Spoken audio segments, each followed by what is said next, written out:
बिस्मिल्लाहिर्रहमानिर्रहीम, अस्सलाम वालेकुम, good morning and welcome to morning at home. मैं हूँ आपकी मेज़बान जुगन काज़िम और आप सबको हम सब की तरफ से जुम्मा मुबारक। आज के दिन हमें भी अपनी दुआओं में याद रखिएगा। वैसे तो अगर हर रोज़ याद रखें तो बहुत ही अच्छी बात होगी, लेकिन चलें आज के दिन याद कर लें तो बड़ी अच्छी, हमारे लिए भी अच्छी बात होगी। और क्या पता आप दिल से मांगे हमारे लिए दुआ और आपकी दुआ कबूल हो जाए, आप हमारे लिए वसीला बन जाए। सो एक ये रिक्वेस्ट थी, और जहाँ जुम्मे का दिन है तो जुम्मे की मुनासबत से आज हमने अपना टॉपिक भी रखा है। आज हम बात करेंगे सफाई निस्फ़ ईमान है। देखिए, सफाई की इम्पोर्टेंस और वैल्यू ज़िंदगी के डिफरेंट स्टेजेस, डिफरेंट मरहलों में हम देखते आए हैं और देखते रहते हैं। जब हम कहते हैं सफाई निस्फ़ ईमान है तो यानी कि हमारा आधा ईमान ही सफाई के ऊपर बेस्ड है। यानी कि अपने आप को साफ़ सुथरा रखना, अपने इर्द गिर्द के माहौल को साफ़ रखना, अपने लिबास को साफ़ रखना, और ऑफ कोर्स घर के जो भी मामलात हैं, जो भी एक्टिविटीज़ हैं, बाहर के भी जो मामलात हैं, उनमें भी सफाई के साथ आगे बढ़ना। अगर आपके पास फॉर एग्ज़ाम्पल गाड़ी है, बाइक है, उसको साफ़ रखना, नीट एंड क्लीन रखना, अपने आप को अच्छे तरीके से मतलब शावर डेली लेना। देन ऑफ कोर्स आप ये देखें कि हमारा कितना खूबसूरत और पाक मज़हब है कि हम दिन में 5 दफ़ा नमाज़ पढ़ने के लिए वज़ू करते हैं। तो कंटिन्यूअसली एक सफाई की प्रोसेस जारी रहती है, जिसमें सिर्फ जिस्म नहीं साफ़ होता, नाक के अंदर भी पानी डाला जाता है, हम कुल्ली भी करते हैं, हम अपने आप को मतलब कानों के पीछे भी साफ़ करते हैं। वाई? ताकि हम अपने जिस्म के हर हिस्से को नीट एंड क्लीन करें। तो जो इंसान दिन में डेली नहाता भी है और साथ में 5 वक्त की नमाज़ भी पढ़ता है, तो वो कितना हेल्दी और नीट एंड क्लीन इंसान होगा। देखिए व्यूअर्स, सफाई के फ़वाइद हम अंडरस्टैंड करते हैं। ज़लज़ला आ जाए, खुदा न खास्ता फ्लड्स आ जाएं, कोविड, इन सब मामलात में सफाई का आंसर बहुत इम्पॉर्टेंट था। बहुत से लोग जब कोई भी मेजर डिज़ास्टर होता है या कोई भी खुदा न खास्ता ऐसी कलामिटी आती है तो क्या होता है, सबसे ज़्यादा इस चीज़ के ऊपर फोकस होता है कि भाई साफ़ सुथरा पानी, साफ़ सुथरा खाना, नीट एंड क्लीन जगह मिल जाए, सोने के लिए, आराम करने के लिए कोई छत ऐसी मिल जाए जहाँ पे इंसान एटलीस्ट साफ़ अंदाज में अपनी ज़िंदगी को, जितने मुश्किल वक्त है उसको एटलीस्ट निकाल सके। इसी तरह कोविड में हमें सिखाया गया, बताया गया कि भाई हाथों को बार बार धोना है, सैनिटाइज़र का इस्तेमाल करना है, मास्क पहनना है, अपने इर्द गिर्द के एरिया को अगेन साफ़ रखना है। जब कोई इंसान बीमार होता है तो डॉक्टर बाकी सारी इंस्ट्रक्शंस तो देता है, लेकिन ये ज़रूर कहता है कि भाई पानी पिलाना है, लेकिन साफ़ पानी पिलाना है, उबला हुआ होना चाहिए, खाना भी घर का होना चाहिए, मतलब कोई खुदा न खास्ता उसके अंदर कंटामिनेशन या कोई जर्म्स ना हो। इस किस्म की बातें जब हमें कॉन्स्टेंटली कही जाती हैं तो हर जगह एक ही कॉमन चीज़ नज़र आती है, वो है सफाई।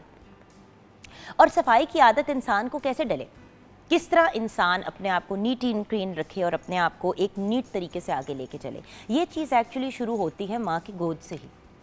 जब माँ अपने बच्चे को साफ़ रखती है, नीट रखती है, उसका डाइपर प्रॉपर तरीके से चेंज करती है, डेली उसको नहलाती है, उसको नीट एंड क्लीन रखती है, ये सारी चीज़ें जो हैं एक बच्चे की हैबिट का हिस्सा बनती हैं।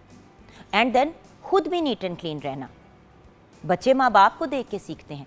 मेरी बेटी जब भी अपने दांत ब्रश करने से इनकार करती है, मैं अपना भी ब्रश पकड़ के ले आती हूँ, चाहे मैंने दांत ब्रश किए मैं ऑलरेडी, और फिर उसके सामने अपने दांतों, क्योंकि मैं उससे 1-1.5 घंटा पहले जागती हूँ, एक्सरसाइज कर, नमाज, एक्सरसाइज, बाकी मेरी सारी जो सुबह की एक्टिविटीज़ होती हैं वो करके उसके बाद बच्चों को जगाना, सारा कुछ। जब वो नहीं दांत ब्रश करती तो मैं अपना टूथब्रश पकड़ के उसके सामने दांत ब्रश करने शुरू कर देती हूँ, वो मुझे देख के दांत ब्रश करने शुरू कर देती है।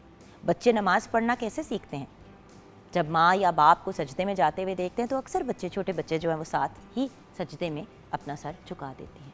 सो बच्चे जो देखते हैं वही सीखते हैं, स्पंज की तरह होते हैं, हर चीज़ को अपने अंदर एब्जॉर्ब कर लेते हैं, अच्छी चीज़ें भी और बुरी चीज़ें भी। तो अगर माँ बाप, भाई बहन, घर वाले डेली नहाएंगे, साफ़ सुथरे रहेंगे, अपने इर्द गिर्द की जगह को साफ़ रखेंगे, मैं आपको गारंटी के साथ ये बात कह सकती हूँ, अगर हम खुद मैसी और डर्टी होंगे तो हमारे बच्चे भी होंगे। आपने नोट किया होगा कि जिन लोगों से बॉडी ओडर का प्रॉब्लम होता है या जो डिओड्रेंट का इस्तेमाल नहीं करते, अगर घर के एक फर्द से स्मेल आ रही है तो बाकी सबसे भी आ रही होगी, क्योंकि वो सारे ही नहीं यूज़ करते होंगे।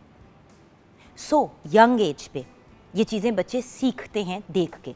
उसके बाद जब बच्चे टीन्स में आते हैं, ट्वीन्स जो हम कहते हैं 12 साल की उम्र से लेकर 18 साल की उम्र तक, तब वक्त आता है बोलने का और बार बार कह के करवाने का कि बेटा जाओ डिओड्रेंट यूज़ करो, जाओ बेटा नहाओ, बेटा आपसे स्मेल आ रही है, बेटा आपके मुंह से स्मेल आ रही है, आपके दांतों में क्या फंसा हुआ है। ये चीज़ें कहने वाली होती हैं व्यूअर्स। अल्टीमेटली अब जैसे कि मैं आपको एग्जांपल देती हूँ, अब मेरे नेल्स लंबे, तो क्योंकि मेरे नेल्स लंबे होते हैं तो मैं कॉन्स्टेंटली एक ही मेरी एफर्ट और एक कोशिश होती है कि मैं नेल ब्रश जो होता है उसको अपने पास ज़रूर रखूं और उस नेल ब्रश से अपने हाथों को नीट एंड क्लीन किया करूं। यानी कि जब भी मैं अपने हाथ वॉश करती हूं तो नेल ब्रश से फिर अच्छे तरीके से अंदर से ब्रश करके अपने नेल्स को नीट एंड क्लीन कर लेती हूँ। सो द पॉइंट इज़ ये छोटी छोटी चीज़ें होती हैं जो घर वाले ऑब्जर्व करते हैं। इसी तरह कुछ दिन पहले मेरे बेटे हमजा ने कहा कि मामा मैं नेल्स तो लंबे नहीं होते लेकिन अक्सर आपको पता है फुटबॉल वगैरह चीज़ें खेलता हूँ तो मिट्टी वगैरह फंस जाती है। तो मैंने कहा बेटा नेल ब्रश मैं आपके कमरे में रख देती हूँ, आप जब हाथ धोते हैं तो उसके साथ अच्छी तरह साफ़ कर लिया करें, हाथों को भी और पैरों को भी। सो व्यूअर्स, देख के बच्चे सीख रहे हैं, आपकी बातें सुन के सीख रहे हैं। ये सारी वो चीज़ें हैं जो बच्चों को एक अच्छा सेंसिबल और सेंसिटिव इंसान बनाती हैं एंड एक नीट एंड क्लीन शख्सियत बनाती हैं। सो What I want to request all of you is please अपने आप को भी साफ़ सुथरा रखें, अपने बच्चों को भी साफ़ सुथरा रखें, उनको अच्छे मैसेजेस, अच्छे पैगाम दें और वो पैगाम आपके बिहेवियर से ही उनको मिलेंगे। और यहाँ एक और एलिमेंट है, बहुत से लोग दिखने में नीट एंड क्लीन, खुशबुएं उनसे आ रही होती हैं, उनके घर के अंदर एंटर हो तो बदबुएं, गंद, मिट्टी हर जगह, जिधर हाथ लगा। देखिए हमारा ये सेट है, ये कोई उस तरह से घर नहीं है। हमारे सेट पे आपको मिट्टियाँ नहीं नज़र आएंगी क्योंकि हम कोशिश करते हैं कि रोज़ी रोटी की जगह है इसको पाक साफ़ रखना चाहिए। तो जगह पाक तभी होगी ना जब वहाँ पे सफाई अच्छे तरीके से होगी। सो चीज़ों को नीट क्लीन रखना और अपने आप को भी रखना, इट्स वेरी इंपॉर्टेंट। सो ये आज का हमारा आपके लिए मैसेज भी है एंड ऑफ कोर्स हम अपनी शेफ़ से भी बात करेंगे, लेकिन उससे पहले हम बढ़ेंगे एक बहुत ही ज़रूरी काम की तरफ, विच इज़ आवर रॉयल की वॉशिंग मशीन। जैसे कि आप जानते हैं जुम्मे के दिन हम अनाउंस करते हैं रॉयल के विनर का नाम। उससे पहले आपके साथ शेयर करूंगी राब्ते की इन्फॉर्मेशन। 042992000648 पे आप कॉल कर सकते हैं। मॉर्निंग एट होम हमारा फेसबुक का पेज है। आइए आपको कुछ बातें बताऊं मज़े की about the royal washing machine.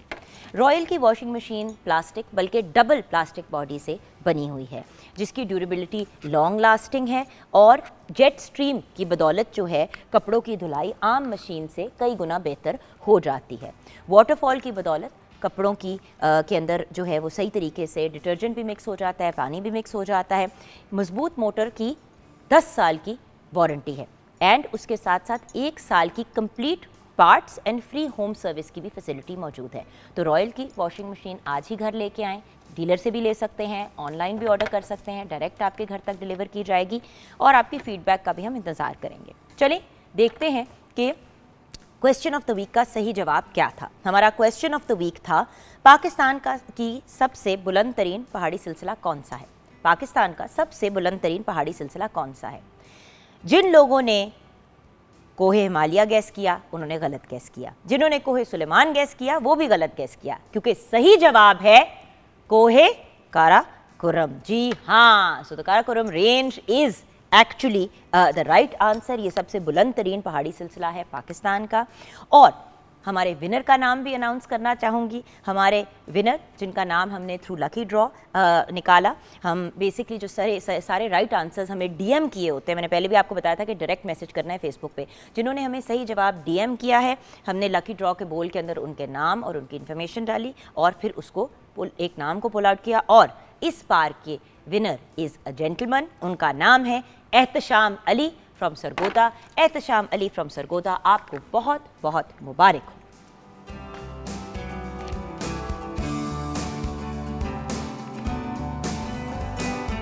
जी हाँ, शेफ़ आमना इलियास हमारे साथ हैं और हम बात कर रहे थे सफाई की और स्पेशली सफाई निस्फ़ ईमान है। अस्सलाम वालेकुम। वालेकुम अस्सलाम। जुम्मा मुबारक। आपको भी जुम्मा मुबारक। कैसे हैं आप? आज के टॉपिक के बारे में क्या कहेंगे? आज का टॉपिक बहुत ही इम्पॉर्टेंट है।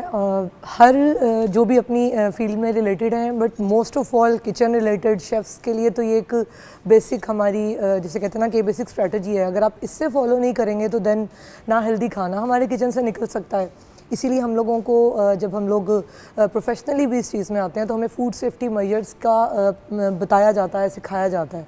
उसमें बहुत सारी चीज़ें आ जाती हैं, लाइक जो भी आप फूड यूज़ कर रहे हैं फर्स्ट ऑफ ऑल उसकी date of expiry, date of manufacturing, ये सारी चीज़ें आपको इसका नॉलेज होना चाहिए। देन आप किस तरह से like first in first out आप करें। कोई भी चीज़ अब हम लोग होता है अभी ग्रोसरी कर ली ले आए तो पुरानी चीज़ पड़ी हुई है और हमने नई वाली यूज़ कर ली, नहीं, जो पहले से है हम उसकी डेट के हिसाब से उसको यूज़ करें। एंड देन उसके साथ ऑल्सो देखो खाना बनाना है, उसको वॉश करके सब्जियां, वॉश करके फल, अगर आपने कोई फ्रूट डायरेक्टली खाना है जो छिलके के समेत आप खा सकते हैं तो उसको एक दफ़ा साफ पानी से ज़रूर गुजारें। प्रॉपर रिंस हम पता क्या करते क्या है, हम नलके के पानी से उसको साफ कर लेते हैं और उसी तरह सेब बच्चे को पकड़ा देते हैं या नाशपाती बच्चे को पकड़ा देते हैं खाने के लिए। अब केला तो बच्चा छील के खाएगा, वो तो एक प्रोटेक्टेड चीज़ है, लेकिन सेब क्योंकि समेत छिलके कहते हैं उसमें फाइबर ज़्यादा होता है, नाशपाती में भी, अमरूद में भी, तो वो आप उसको जब नलके के पानी से वॉश करके पकड़ा देते हैं तो व्यूअर्स सोचने की बात है ना, जर्म्स और बैक्टीरिया, क्योंकि नलके का पानी पीने के लिए तो नहीं होता सेफ, तो आप कोशिश ये करें कि जो फल सब्जियां वगैरह इस तरह की जो उसी तरह सैलड्स आपने बनाने, इनको एक दफ़ा साफ़ पानी से ज़रूर गुजारें, यानी कि आपने नॉर्मल धो लिया पानी वगैरह से और एक दफ़ा प्लीज़ उसको बॉइल्ड वाटर या मिनरल वाटर से हंगाल के फिर दें। इसलिए भी लोग बहुत बीमार होते हैं, कहते हैं जी हम तो घर के बाहर का इसका खाना खाते ही नहीं है। और हमारे यहाँ बेसिक जो भी हमारे इन्वायरमेंट में स्पेशली आप देखें जो भी बीमारियाँ हैं, इसमें डेंगू हो जाए, जॉन्डिस, ये चीज़ें इतनी कॉमन है, इनका रीज़न सिर्फ ये है कि हमारे पास साफ़ पानी की अवेलेबिलिटी कम है और साफ़ पानी हम लोग यूज़ नहीं कर तो पाते। Is a different story, but hepatitis को देख लो, डेंगू तो आपको पता है मच्छर से होता है, बट डेंगू में भी कहते हैं कि जी अब इनको बाहर का कोई खाना नहीं देना, घर पे ही जूस निकाल के पिलाएं, पानी ज़्यादा पिलाएं। अब व्यूअर्स सोचने की बात है कि आप जूस निकाल रहे हैं लेकिन आपकी जूसर मशीन अंदर से साफ नहीं है और पता नहीं कितने दिनों का उसके अंदर चीज़ें फंसी हुई हैं और आपने उसको खोल के, क्योंकि जूसर को धोना ज़रा मुश्किल होता है, प्रॉपर वॉशिंग उसकी बहुत इंपॉर्टेंट है। सो द पॉइंट इज़ किसी का अगर स्पेशली जो शख्स बीमार है घर में, उसको तो आपको एक्स्ट्रा केयर करनी पड़ती है और सिर्फ घर का खाना काफ़ी नहीं होता, आपको ये जो एहतियातें हम आपको कह रहे हैं करने के लिए, ये आपको वैसे भी डे टू डे करनी चाहिए, ये एक रेगुलर रूटीन होनी चाहिए। भाई आदत पड़ जाएगी तो फिर आप वही चीज़ करेंगे, रूटीन बन जाएगी वो। बिल्कुल। तो आज बना क्या रही हैं, बहुत सी चीज़ें नजर आ रही हैं। आज हम चिकन कैसरोल बना रहे हैं और इसकी आपको पता है डिफरेंट तरह से असेंबलिंग होगी, वेजिटेबल्स और चिकन, स्पेगेटी, चीज़ वगैरह सब कुछ है। मैं आपको इंग्रेडिएंट्स बता देती हूँ जो बेसिक इनके स्टार्टिंग में यूज़ होंगे। चिकन कैसरोल के लिए जो चिकन की फिलिंग के लिए हमें चाहिए होगा, उसके लिए हमें चाहिए है 2 to 3 टेबलस्पून हम लोग ऑयल ले लेंगे और चिकन का कीमा ले लेंगे 300-400 ग्राम, आप जितना लेना चाहें। जिंजर गार्लिक पेस्ट है 2 टीस्पून, सॉल्ट टू टेस्ट लेंगे, रेड चिली और काली मिर्च जो है ये हम लोग ½ टीस्पून ले रहे हैं। टमाटो पेस्ट 3/4 कप है, मशरूम है 1/4 कप और पानी ले लेंगे 1/4 कप। इसमें ये चिकन रेडी हो जाएगा। देन मैश पोटैटोज़ के लिए 2 से 3 अदद आलू ले लिए हैं, दूध है ½ कप, सॉल्ट टू टेस्ट और काली मिर्च ½ टीस्पून ऐड करेंगे। साथ वाइट सॉस बनाएंगे, उसके लिए बटर ले लिया है 2 टेबलस्पून, मैदा 2 टेबलस्पून, सॉल्ट 1 टीस्पून है, काली मिर्च ½ टीस्पून है, चेडर चीज़ 2 टेबलस्पून लेंगे और ऑरिगानो स्प्रिंकल के लिए। देन फिर हम लोगों ने असेंबलिंग करनी है, उसके लिए स्पेगेटी बॉइल्ड हमारे पास है 100 ग्राम्स ऑलमोस्ट मैंने ली है। चिकन की फिलिंग जो हमने रेडी की थी वो, वाइट सॉस, एग्स ले लेंगे बीटन 2 और मैश पोटैटो की हम लोग जो रेडी कर लेंगे। एंड देन मोज़रेला चीज़ है और चेडर चीज़ दोनों की एक प्रॉपर हम लोग ले लेंगे क्वान्टिटी एंड देन उसके ऊपर हम उसको स्प्रेड करके उसको फिर हमने बेक करना है। Wonderful, and that's it. एक बात बताओ व्यूअर्स, ये चिकन कैसरोल एक इतनी फेवरेट डिश है सबकी, इसके अंदर अगर आप फॉर एग्जांपल चिकन नहीं डालना चाहते, मैं वैसे एक एग्जांपल दे रही हूँ, तो आप बीन्स के साथ भी बना सकते हैं, किडनी बीन्स के साथ बड़े मज़े का यही रेसिपी बनती है। अच्छा, उसके अलावा इसी के अंदर अगर आप गोभी के और ब्रोकली के पीसेस डाल दें तो इसी तरह आप एक वेजिटेबल कैसरोल बना सकते हैं। सो जैसे कि चिकन स्टेक सर्व किए, साथ में आपने वेजिटेबल कैसरोल सर्व कर दिया, तो एक बड़े मज़े की कॉम्बिनेशन बन जाती है with a sauce. So variations आप कुछ भी कर सकते हैं, बेसिक चीज़ें एक दफ़ा सीख जाए बंदा बिल्कुल तो सारा कुछ हो जाता है। ओके, बहुत सी बातें हो गई यहाँ पे, हमें क्योंकि ब्रेक की तरफ भी जाना है और आज पाकिस्तान समेत दुनिया भर में व्यूअर्स वर्ल्ड ऑस्टियोपोरोसिस डे मनाया जा रहा है। आर्थराइटिस, ऑस्टियोपोरोसिस, कोई भी हड्डियों से रिलेटेड जब प्रॉब्लम आती है उसके पीछे रीजंस क्या होते हैं ये अंडरस्टैंड करना भी ज़रूरी है और हम इसको प्रिवेंट कैसे कर सकते हैं, क्योंकि व्यूअर्स जब ये बीमारियां हो जाती हैं ना, उससे पूछें जो इस तकलीफ से गुजरता है कि क्या फीलिंग होती है। आप सोचें कि आपकी हड्डियों के अंदर दर्द हो रही है, अब हड्डियों को बंदा अंदर घुस के कैसे ठीक करे, कितनी को मेडिसिन ले लेंगे, और मेडिसिन लेने के भी साइड इफ़ेक्ट होते हैं। तो ब्रेक के बाद हम ऑस्टियोपोरोसिस से रिलेटेड बात करेंगे अपने लर्नेड डॉक्टर से।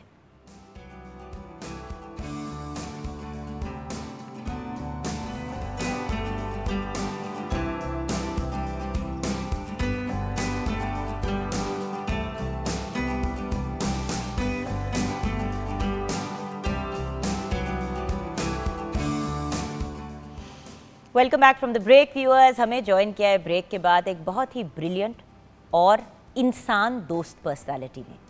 व्यूअर्स, आपको पता है कि at morning at home and at Pakistan television network हम डॉक्टर्स की बहुत ज़्यादा रिस्पेक्ट करते हैं और हम तो यही कहते हैं कि अल्लाह ताला ने अगर वसीले भेजे हैं लोगों के लिए आसानियाँ पैदा करने के लिए तो वो डॉक्टर्स की सूरत में हमारे सामने नमूदार होते हैं।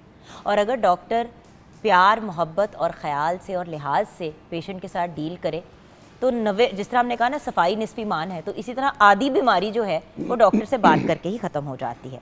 तो ऐसे ही एक बहुत प्यारे डॉक्टर साहब हमारे साथ हैं, professor doctor Tahseen Riaz, orthopaedic surgeon हैं and of course ex chairman है orthopaedic department at the Allama Iqbal medical college, Jinnah hospital Lahore, and president हैं आप माशाल्लाह से of the Pakistan orthopaedic association. अस्सलाम वालेकुम डॉक्टर। जी वालेकुम। डॉक्टर साहब, आज आप लोगों का ही दिन है, जी मतलब जी एग्जैक्टली ऑर्थोपीडिक्स के एरिया का। बिल्कुल। World osteoporosis day. ये ऑस्टियोपोरोसिस का नाम सुन के ना वैसे ही लोग कंफ्यूज हो जाते हैं। पाकिस्तान में जितना लंबा अंग्रेजी का कंफ्यूजिंग नाम होता है उतना ही हम ऑस्टियोपोरोसिस है कि ये देखिए जी, ये बेसिकली हड्डियों से रिलेटेड एक डिज़ीज़ है और ये बचपन से लेके ओल्ड एज तक, आखिरी उम्र तक हो सकती है। इसमें होता क्या है कि बोन्स जो है ना वीक हो जाती है बोन, ठीक है, जिसको कहते हैं बुरबरापन इसको तो हड्डियों का बुरबुरापन जो है जी, वो ऑस्टियोपोरोसिस है। ऑस्टियोपोरोसिस है।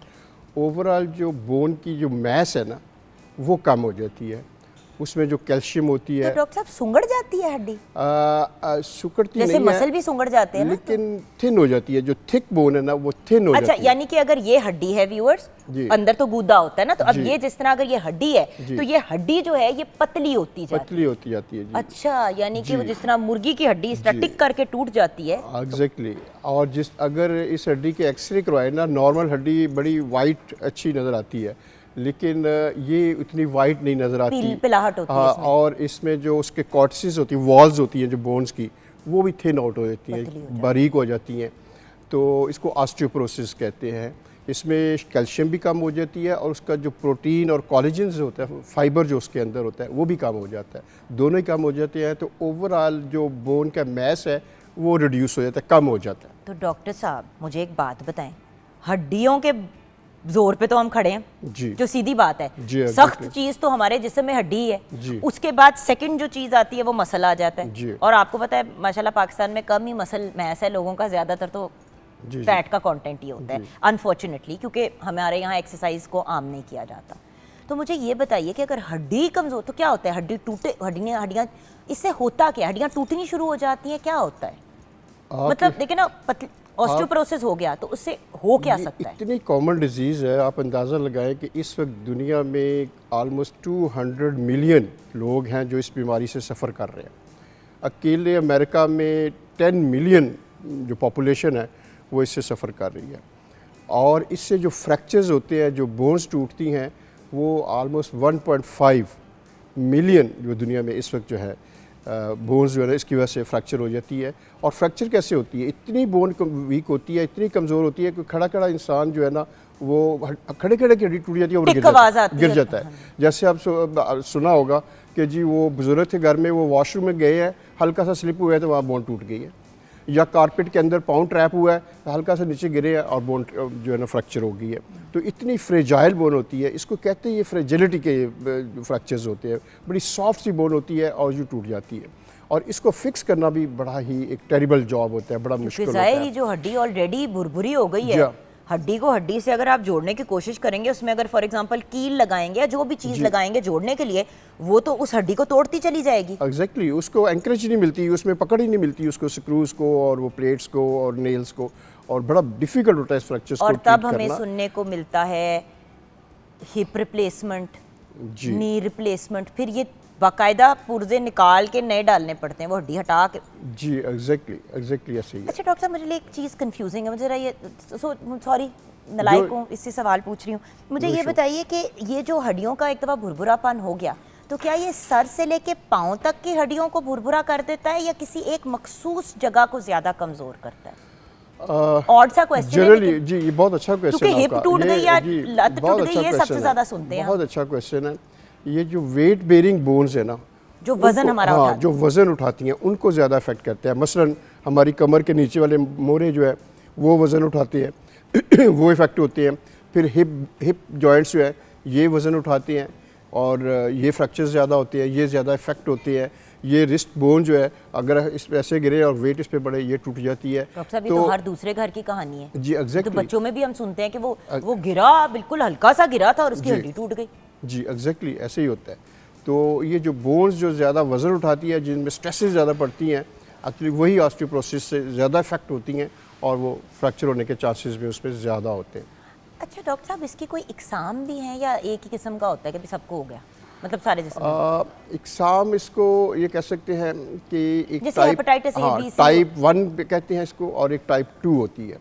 ठीक है जी। टाइप 1 तो वही है जो एज के साथ साथ जो है ना वो चल रही होती है और ओल्ड एज सीनाइल उसको ऑस्टियोपोरोसिस कहती है, बुढ़ापे के साथ साथ चलती है। लेकिन कुछ ख़वातीन को ऑस्टियोपोरोसिस जो है वो प्री मीनोपॉजल स्टार्ट हो जाती है और मीनोपॉज के बाद बड़ी रैपिडली वो जो है ना ऑस्टियोपोरोसिस डेवलप होती है, तो वो एक डिफरेंट टाइप है।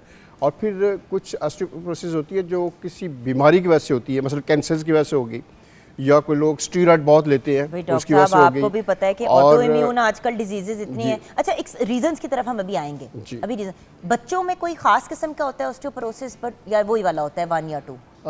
नहीं, वो जुवेनाइल ऑस्टियोपोरोसिस juvenile कहते होता हैं। है। यानी कि- जुवेनाइल होता है, लेकिन वो यूजुअली खुद ही एज के साथ रिकवर कर जाता है, लेकिन उसकी रीज़न को जानना इट्स वेरी डिफ़िकल्ट कि वो रीज़न है क्या उसकी।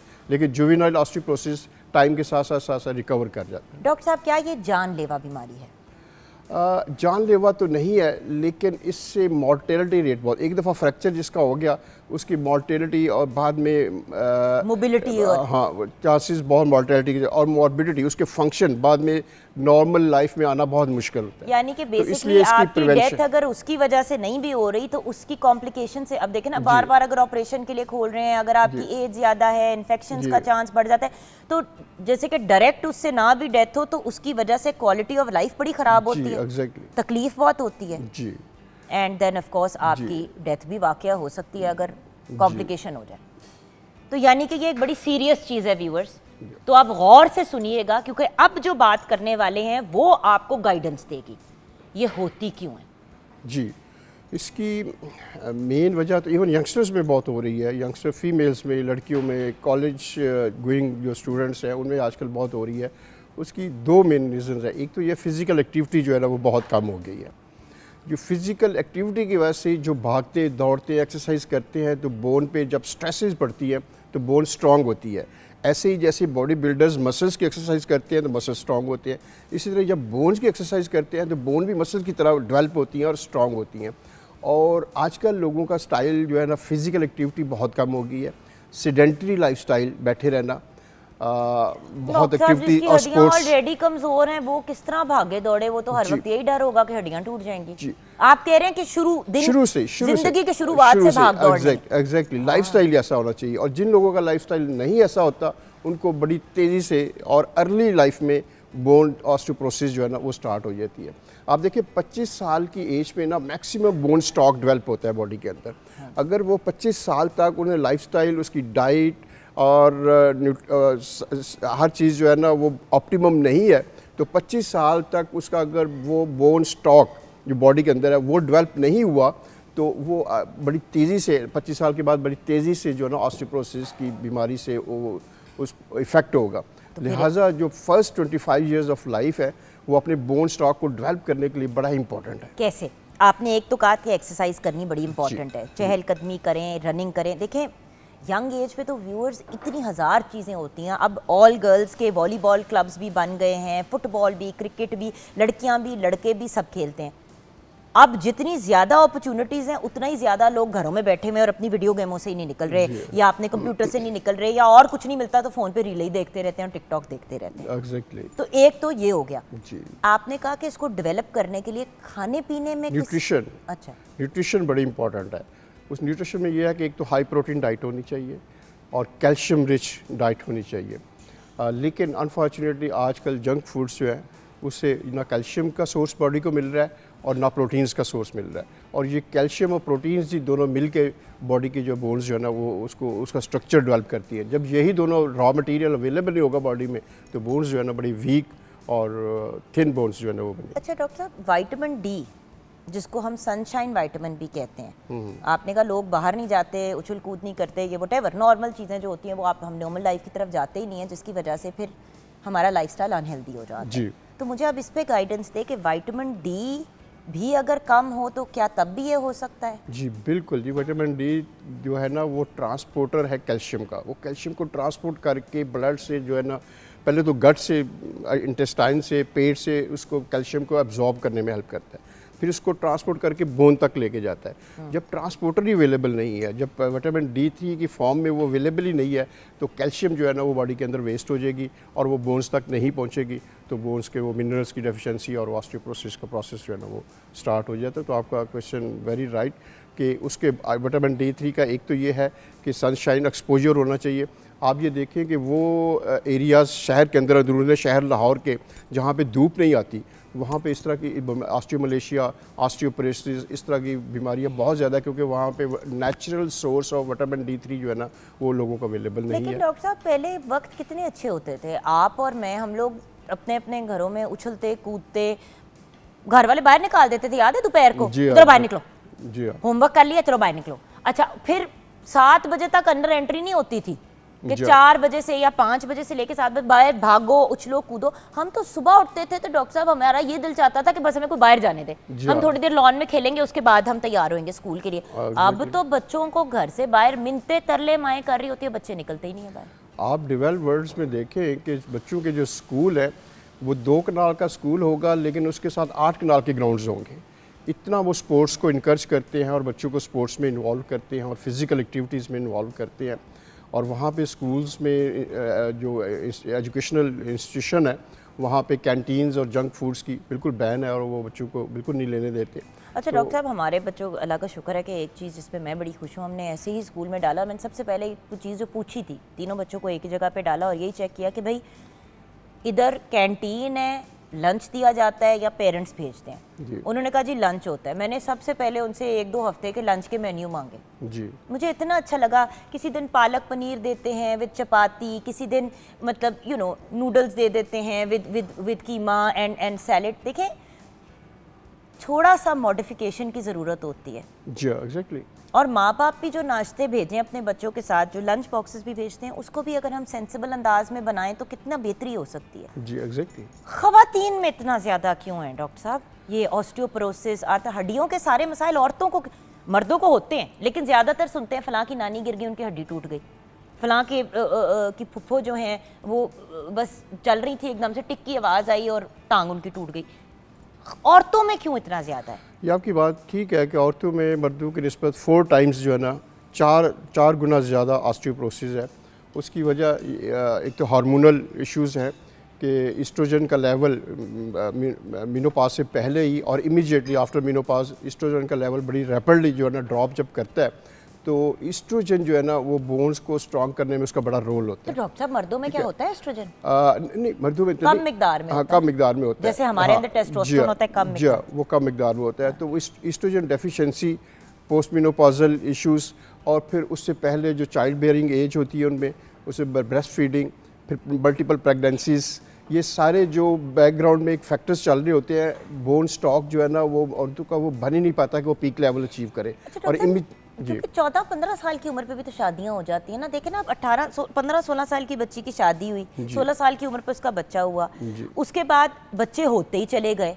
मैं कहीं पढ़ रही थी डॉक्टर साहब कि ये जो बार बार बच्चियां प्रेगनेंसी के मरहले से गुजरती हैं, गैप नहीं देती 2 से 3 साल का, इन खवातीन में 40s में भी जाके ये प्रॉब्लम हो जाती है। जी, एग्जैक्टली। ये सही है? बिल्कुल आपकी बात ठीक है कि उनका पीक लेवल बोन स्टॉक का डेवलप ही नहीं होता, और वो चाइल्ड बेयरिंग और फीडिंग की एज में बड़ी अर्ली स्टार्ट हो जाती है, और बोन स्टॉक जो पीक लेवल जो है, जो 25 और 30 साल की एज में उसका होना चाहिए, वो बहुत कम होता है। जब वो बहुत कम होता है तो उसके बाद वैसे ही नॉर्मली ही ड्रॉप आता है उसमें लेवल में, और वो बड़ा रैपिड ड्रॉप आता है। और 40 ईयर्स में आप सही कह रही हैं कि वो तो डॉक्टर, फिर मेनोपॉज से पहले और मेनोपॉज के दौरान क्या एस्ट्रोजन लेनी चाहिए? क्या डॉक्टर आपको मतलब फिर आप किसके पास जाएं? जैसे अभी खवातीन बहुत सी जो देख रही हैं उनकी एज 35 टू अगर 50 है और मेनोपॉज, प्री मेनोपॉज जिसको पेरी मेनोपॉज कहते हैं या मेनोपॉज के स्टेज में जाने वाली हैं, क्या उनको अपनी गायनेकोलॉजिस्ट से रब्ता करना चाहिए? जी, उनको एक तो गायनेकोलॉजिस्ट से, लेकिन उससे भी ज़्यादा इम्पॉर्टेंट चीज़ ये है कि उनको जो रेडियोलॉजी होती है, जो टेस्ट होता है जिसका कि वाकई ही ये बोन ऑस्टियोपोरोसिस स्टार्ट हो गई है या डेवलप होगी ऑस्टियोपोरोसिस, उसका डेफिनेट टेस्ट जो होता है ना, वो डेक्सा स्कैन जिसको कहते हैं, आम लोगों ने सुना होगा कि डेक्सा स्कैन कॉमनली करते हैं, एक्सरेज करते हैं, स्पेशल टाइप के एक्सरेज होते हैं, उससे वो जो कमर के और हिप्स के एक्सरे करती है, तो वहाँ से कि बोन मिनरल डेंसिटी इसको कहते हैं कि बोन के अंदर कितनी ज़्यादा थिकनेस रह गई है वो मेजर हो जाती है। वो स्कोर होता है, उसको टी स्कोर भी कहते हैं, जी स्कोर भी कहते हैं। वो टी स्कोर और जी स्कोर जब कैलकुलेट करके वो मशीन बताती है कि आपका इतना है, अगर वो 1 से नीचे ड्रॉप कर जाए, 0.1 से 0.25 पे आ जाए, तो इसका मतलब है कि अब ये ट्रीटमेंट स्टार्ट कर देना चाहिए। वो डेफिनेट एक इंडिकेटर है। अच्छा, T score and G score. लेकिन ये तो डॉक्टर साहब हम आगे निकल गए ना जी, रीजंस की बात कर ली जी। अब पता कैसे चलेगा आपको ऑस्टियोपोरोसिस या हड्डियों का कोई मसला होने वाला है? अच्छा, ये बड़ी इंटरेस्टिंग आपने क्वेश्चन ये देखो ना, हड्डी टूटी तो फिर तो पता जी, चला तो exactly, फिर फायदा की ये वही गुर्दों वाली जो प्रॉब्लम होती है गुर्दों की। व्यूअर्स, अनफॉर्चुनेटली जो सीरियस बीमारियां होती हैं, स्टोन का तो पता चल जाता है, जो अल्लाह माफी दे जानलेवा सीरियस बीमारियां होती है वो आखिरी स्टेज पे पकड़ी जाती हैं, साइलेंट किलर। इसलिए इसको कहते हैं, आपने वर्ड बोल दिया, वही मैं बोलने लगा था, साइलेंट किलर। साइलेंट किलर इसको कहते हैं कि पता ही नहीं चलता कि चल रही होती है, उस वक्त पता चलता है जब गिर के फ्रैक्चर हो जाता है। तो लेकिन कुछ लोगों को सिम्टम्स आते हैं जिनको माइक्रो फ्रैक्चर्स कहते हैं ना, अगर कमर के मोहरे के अंदर माइक्रो फ्रैक्चर हो जाए या लॉन्ग बोन्स जो हैं उनमें माइक्रो फ्रैक्चर हो जाए तो थोड़ी पेन स्टार्ट हो जाती है, वो एक इंडिकेटर होता है, लेकिन वो बहुत कम लोगों को होता है। मोस्टली लोगों को कोई सिम्टम नहीं होता, लेकिन अगर उनकी डिफॉर्मिटी थोड़ा सा जिसको कहते हैं ना कि बेंड, कमर बेंड होनी शुरू हो जाए, ठीक है, और चलने में वीकनेस फील करें और जनरलाइज एक्स पेन्स बॉडी के अंदर हो, तो फिर उनको ज़रूर ये डेक्सा स्कैन टेस्ट करवा के कंफर्म करना चाहिए ताकि अर्ली और टाइम के साथ ट्रीटमेंट स्टार्ट हो सके। लेकिन डॉक्टर साहब देखिए ना, कुछ जैसे कि अभी आपने कहा कि प्री मेनोपॉज भी ये प्रॉब्लम आ सकता है, तो कौन से केसेस में इंसान को करा लेना चाहिए ये स्कैन में? अब ये आप समझ रहे हैं मैं क्या कह रही हूँ? देखिए, कुछ लोग तो बिल्कुल एक नॉर्मल माशाल्लाह हेल्दी ज़िंदगी गुजार रहे हैं, 2 या 3 बच्चे पैदा किए, ये हुआ वो टेवर। क्योंकि डॉक्टर साहब मैं अपनी सिचुएशन को भी देखूँ तो I have been through 5 pregnancies, I had 2 major miscarriages 4th month में एंड देन 3 माशाल्लाह हेल्दी चिल्ड्रन। अब 5 प्रेगनेंसीज के फेज से मैं गुजर चुकी हूँ। क्या मेरे जैसे बंदे को एक सर्टेन स्टेज पे आके कराना चाहिए अपने स्कैन को? एक तो स्टैंडर्ड प्रोटोकॉल है कि मतलब हड्डी टूटने का क्यों वेट करें? 65 की एज पे ना तो हर बंदे की तो स्क्रीनिंग होनी चाहिए। बस डॉक्टर साहब एक दो महीने बाकी है मेरे जी, उसमें तो स्क्रीनिंग जनरली होनी चाहिए। लेकिन कुछ लोगों में अगर ये कमर की दर्द या इस तरह की चीज़ें होना शुरू हो जाए, मीनोपॉज अर्ली हो जाए, टाइम से पहले हो जाए, और मीनोपॉज के बाद उनका जो वीकनेस है, थकन रहे, फटीग्ड रहे, इसका मतलब है कि बॉडी के अंदर जो हार्मोनल लेवल है वो काफ़ी ड्रॉप हुआ है, तो वो उनको डेक्सा स्कैन ज़रूर कर लेना चाहिए। डेक्सा स्कैन के बाद इमीडिएटली फिर वो जो है ना आप डिसीजन ले सकते हैं बड़ा कंफर्टेबली। अब आ जाते हैं इलाज की तरफ, क्योंकि पहले तो ये व्यूअर्स आप नोट करेंगे कि हमारी सारी गुफ्तगू होती है कि ना होने देना, ना होने देना, ना होने देना, प्रिवेंशन। लेकिन क्योर, जो लोग इस तकलीफ से गुजर रहे हैं या जो इस प्रॉब्लम से गुजर रहे हैं, डॉक्टर साहब इससे कोई रिलीफ है? सुना है कि ये इलाज इसका नहीं हो सकता? नहीं जी, इलाज तो डेफिनेटली इसका है, लेकिन वो बहुत लंबा इलाज है और लंबे अरसे के लिए मेडिसिन आपको लेनी पड़ती है, ठीक है, और वो डिपेंड करता है कि आपको किस एज पे और किस स्टेज पे है वो ऑस्टियोपोरोसिस। इसकी ड्रग्स भी हैं। हमारी बोन है क्या, बेसिकली लिविंग ऑर्गन है, ये बनती रहती है, टूटती फूटती रहती है, बनती रहती है। ऑस्टियोपोरोसिस होती तब है जब टूटती ज़्यादा है और बनती कम है, रिजॉल्व ज़्यादा होती है और बनती कम है। अच्छा डॉक्टर साहब, मुझे तो किसी ने एक दफ़ा ये बात कुछ साल पहले रीमॉडलिंग उसको कि हाँ रीमॉडलिंग तो ठीक है, लेकिन मुझे कुछ लोगों ने कहा था कि भाई 70-75 के बाद अगर ऑस्टियोपोरोसिस हो जाए ना, उससे रिकवरी बड़ी मुश्किल है। क्या ये सच है? नहीं, मुश्किल नहीं है, उसका डेफिनेटली ट्रीटमेंट है और उसमें ये बिस्फॉस्फोनेट ड्रग्स है बड़ी अच्छी, इंजेक्शंस बड़े अच्छे हैं, हार्मोनल रिप्लेसमेंट थेरेपी है, फिजिकल एक्सरसाइजेज है, और प्लस उसको जो डेली लाइफ में एक एजुकेशन है पेशेंट की कि उसने गिरने से कैसे अपने आप को प्रिवेंट करना है, ये सारी एजुकेशन है पेशेंट एक की। तो हम लेकिन गिरते भी बहुत बुरी तरीके से है हाँ ना, जी, exactly। जब भी गिर रहे होते हैं तो अपने आप को किसी डायरेक्शन में नहीं फॉल कराते, हम डायरेक्ट मुंह के बाल गिरते हैं या जाके पीछे गिरते हैं। जी और exactly। ऐसे भी केसेस हैं कि अब ऑब्वियसली फॉर एग्जांपल अगर आपका वेट ज्यादा है, जी कुछ मतलब कुछ लोगों की बोन्स भी हैवी होती है, अब आप अगर अपने बाजू पे गिरेंगे तो नॉर्मल बंदे की भी हड्डी टूट सकती जी, है, बिल्कुल टूट क्योंकि सकती है, आपने पूरे अपने बिल्कुल जिस्म का वेट उस पर डाल दिया है। जी। सो ये गाइडेंस फिर हमें ऑर्थोपेडिक सर्जन से मिलती है, कौन हमें इन पे गाइड करता है? ये मेरा ख्याल है ये पेशेंट्स की एजुकेशन होनी चाहिए। बाहर के मुल्कों में तो बाकायदा एजुकेशन के स्कूल होते हैं जहाँ पे लोगों को कम्युनिटी के अंदर कम्युनिटी के स्कूल होते हैं, वहाँ पे ऑस्टियोपोरोसिस की एजुकेशन और उसको प्रिवेंशन कैसे, उसका लाइफस्टाइल कैसे होना चाहिए, घर के अंदर का एनवायरनमेंट कैसा होना चाहिए, कोई ऐसी चीज़ पेशेंट के रास्ते में नहीं होनी चाहिए जिसमें उसका पाँव ट्रैप हो जाए और वो गिर जाए, वॉशरूम्स कैसा होना चाहिए, लिविंग उसकी घर के अंदर कैसी होनी चाहिए, ये सारी प्रिवेंशंस में आती हैं। बिल्कुल। मेरी कज़न की सास जो हैं उनको ये डायग्नोज हुआ, उनके बेटे से मैं इतनी इम्प्रेस्ड हूँ, माशाल्लाह माशाल्लाह, मतलब what a wonderful young man. पता चला उसने डॉक्टर से कहा कि मुझे बताएं कि मैं इनको, मुझे वो सारी चीज़ें बता दें जो मुझे करनी चाहिए, आगे मेरा काम है उनको करना। उसने बाथरूम में हैंडल्स लगवाए, नहाने की जगह पे जहाँ पे फ्लश होता है उसके साथ लगाया, उठने बैठने के लिए इस तरह करके रॉड्स लगाई। व्यूअर्स में गई तो मैंने कहा ये क्या तुम लोगों ने अस्पताल का कमरा बना दिया अम्मी के कमरे को, तो उसने मुझे आगे से घूम के कहा ये इनके बेटे ने एक एक चीज़ खुद खड़े होके सर पे करवाई है और एक एक चीज़ को पकड़ पकड़ के खुद खड़े होके बैठा कि अम्मी को कोई इशू ना आए। जी बिल्कुल, वहां आपकी पे बात भी ठीक है। उनके कमरे में भी किया। उसके अलावा पूरी जमीन पे उनके पहले वुडन फ्लोर्स थे, जी। क्योंकि वो यही कहते थे ना कि वो जी। डस्ट वगैरह, पूरी जमीन को कारपेट करवाया और नीचे वो मोटा फोम लगवाया। जी, और वो कारपेट वॉल टू वॉल होना चाहिए सो डैट कि उसके एज के नीचे उसका पाँव ट्रैप हो के बिल्कुल। किसी का और वो ऐसे स्लिप ना हो या गिर ना जाए। तो डॉक्टर साहब आपका एक समरी जी जो है हम और एक पैगाम के फॉर्म में आप हमारे व्यूअर्स को क्या कहेंगे? देखिए जी, पैगाम ये है कि healthy lifestyle, healthy diet and the best health. और दूसरा वो कहते हैं ना कि जी life is movement and movement is life. आप चलते रहेंगे, भागते रहेंगे तो आपकी लाइफ है, अगर आप बैठ गए तो आपकी लाइफ ख़त्म हो जाए। वही चीज़ है ना डॉक्टर साहब जो हम बार बार इस शो पे कहते हैं, एक्टिव रहें। और एक्टिव आप तभी रहेंगे, जैसे कि शुरू में बात हुई कि सफाई निस्फी मान है, तो बच्चों को माँ बाप जो करेंगे वही बच्चे करेंगे। अगर आप सारा दिन सोफ़ों पे बैठे रहेंगे, अपने फ़ोनों पे लगे रहेंगे, बच्चे भी वही चीज़ करेंगे।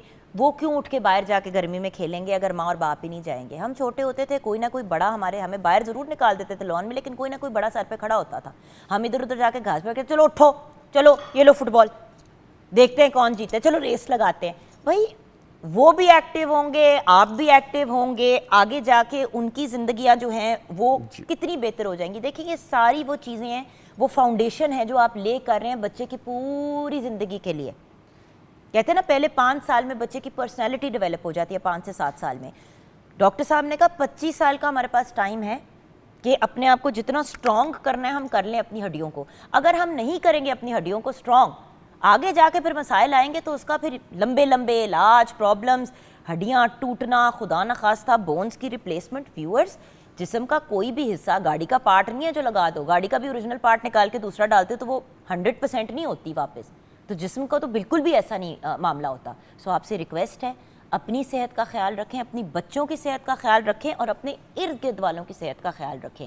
Calcium, protein rich foods, vitamin D, ये आपकी बोन्स को एक्टिव रहना, नींद को पूरा करना ताकि बॉडी रिकवर कर सके over an 8 hour 7-8 hour period, ये सब चीज़ें करें और एक खुशहाल ज़िंदगी गुजारें। थैंक यू डॉक्टर साहब। Thank you so much. और अब व्यूअर्स हम ब्रेक की तरफ बढ़ेंगे। ब्रेक के बाद जब वापस आएंगे तो हमदे बारी ताला सुनते हुए आएंगे और उसके साथ साथ आज के हम अपने अगले टॉपिक की तरफ बढ़ेंगे जो है हुकूक अल्लाह।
अल्लाहू अल्लाहू अल्लाहू अल्लाहू अल्लाहू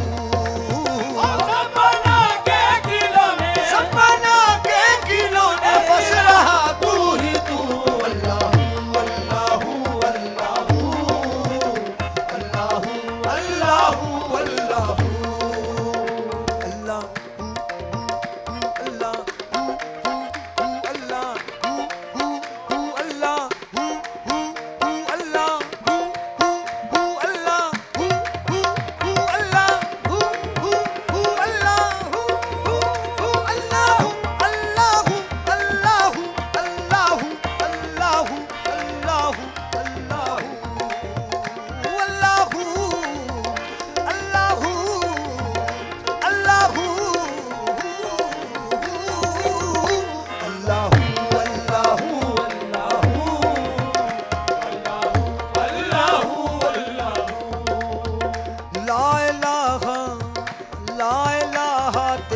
शान या वहदहू ला इलाहा तेरी शान या वहदहू ला इलाहा तेरी शान या वहदहू ला इलाहा तेरी शान या वहदहू तू ख्यालो तजस्सुस तू ही आरज़ू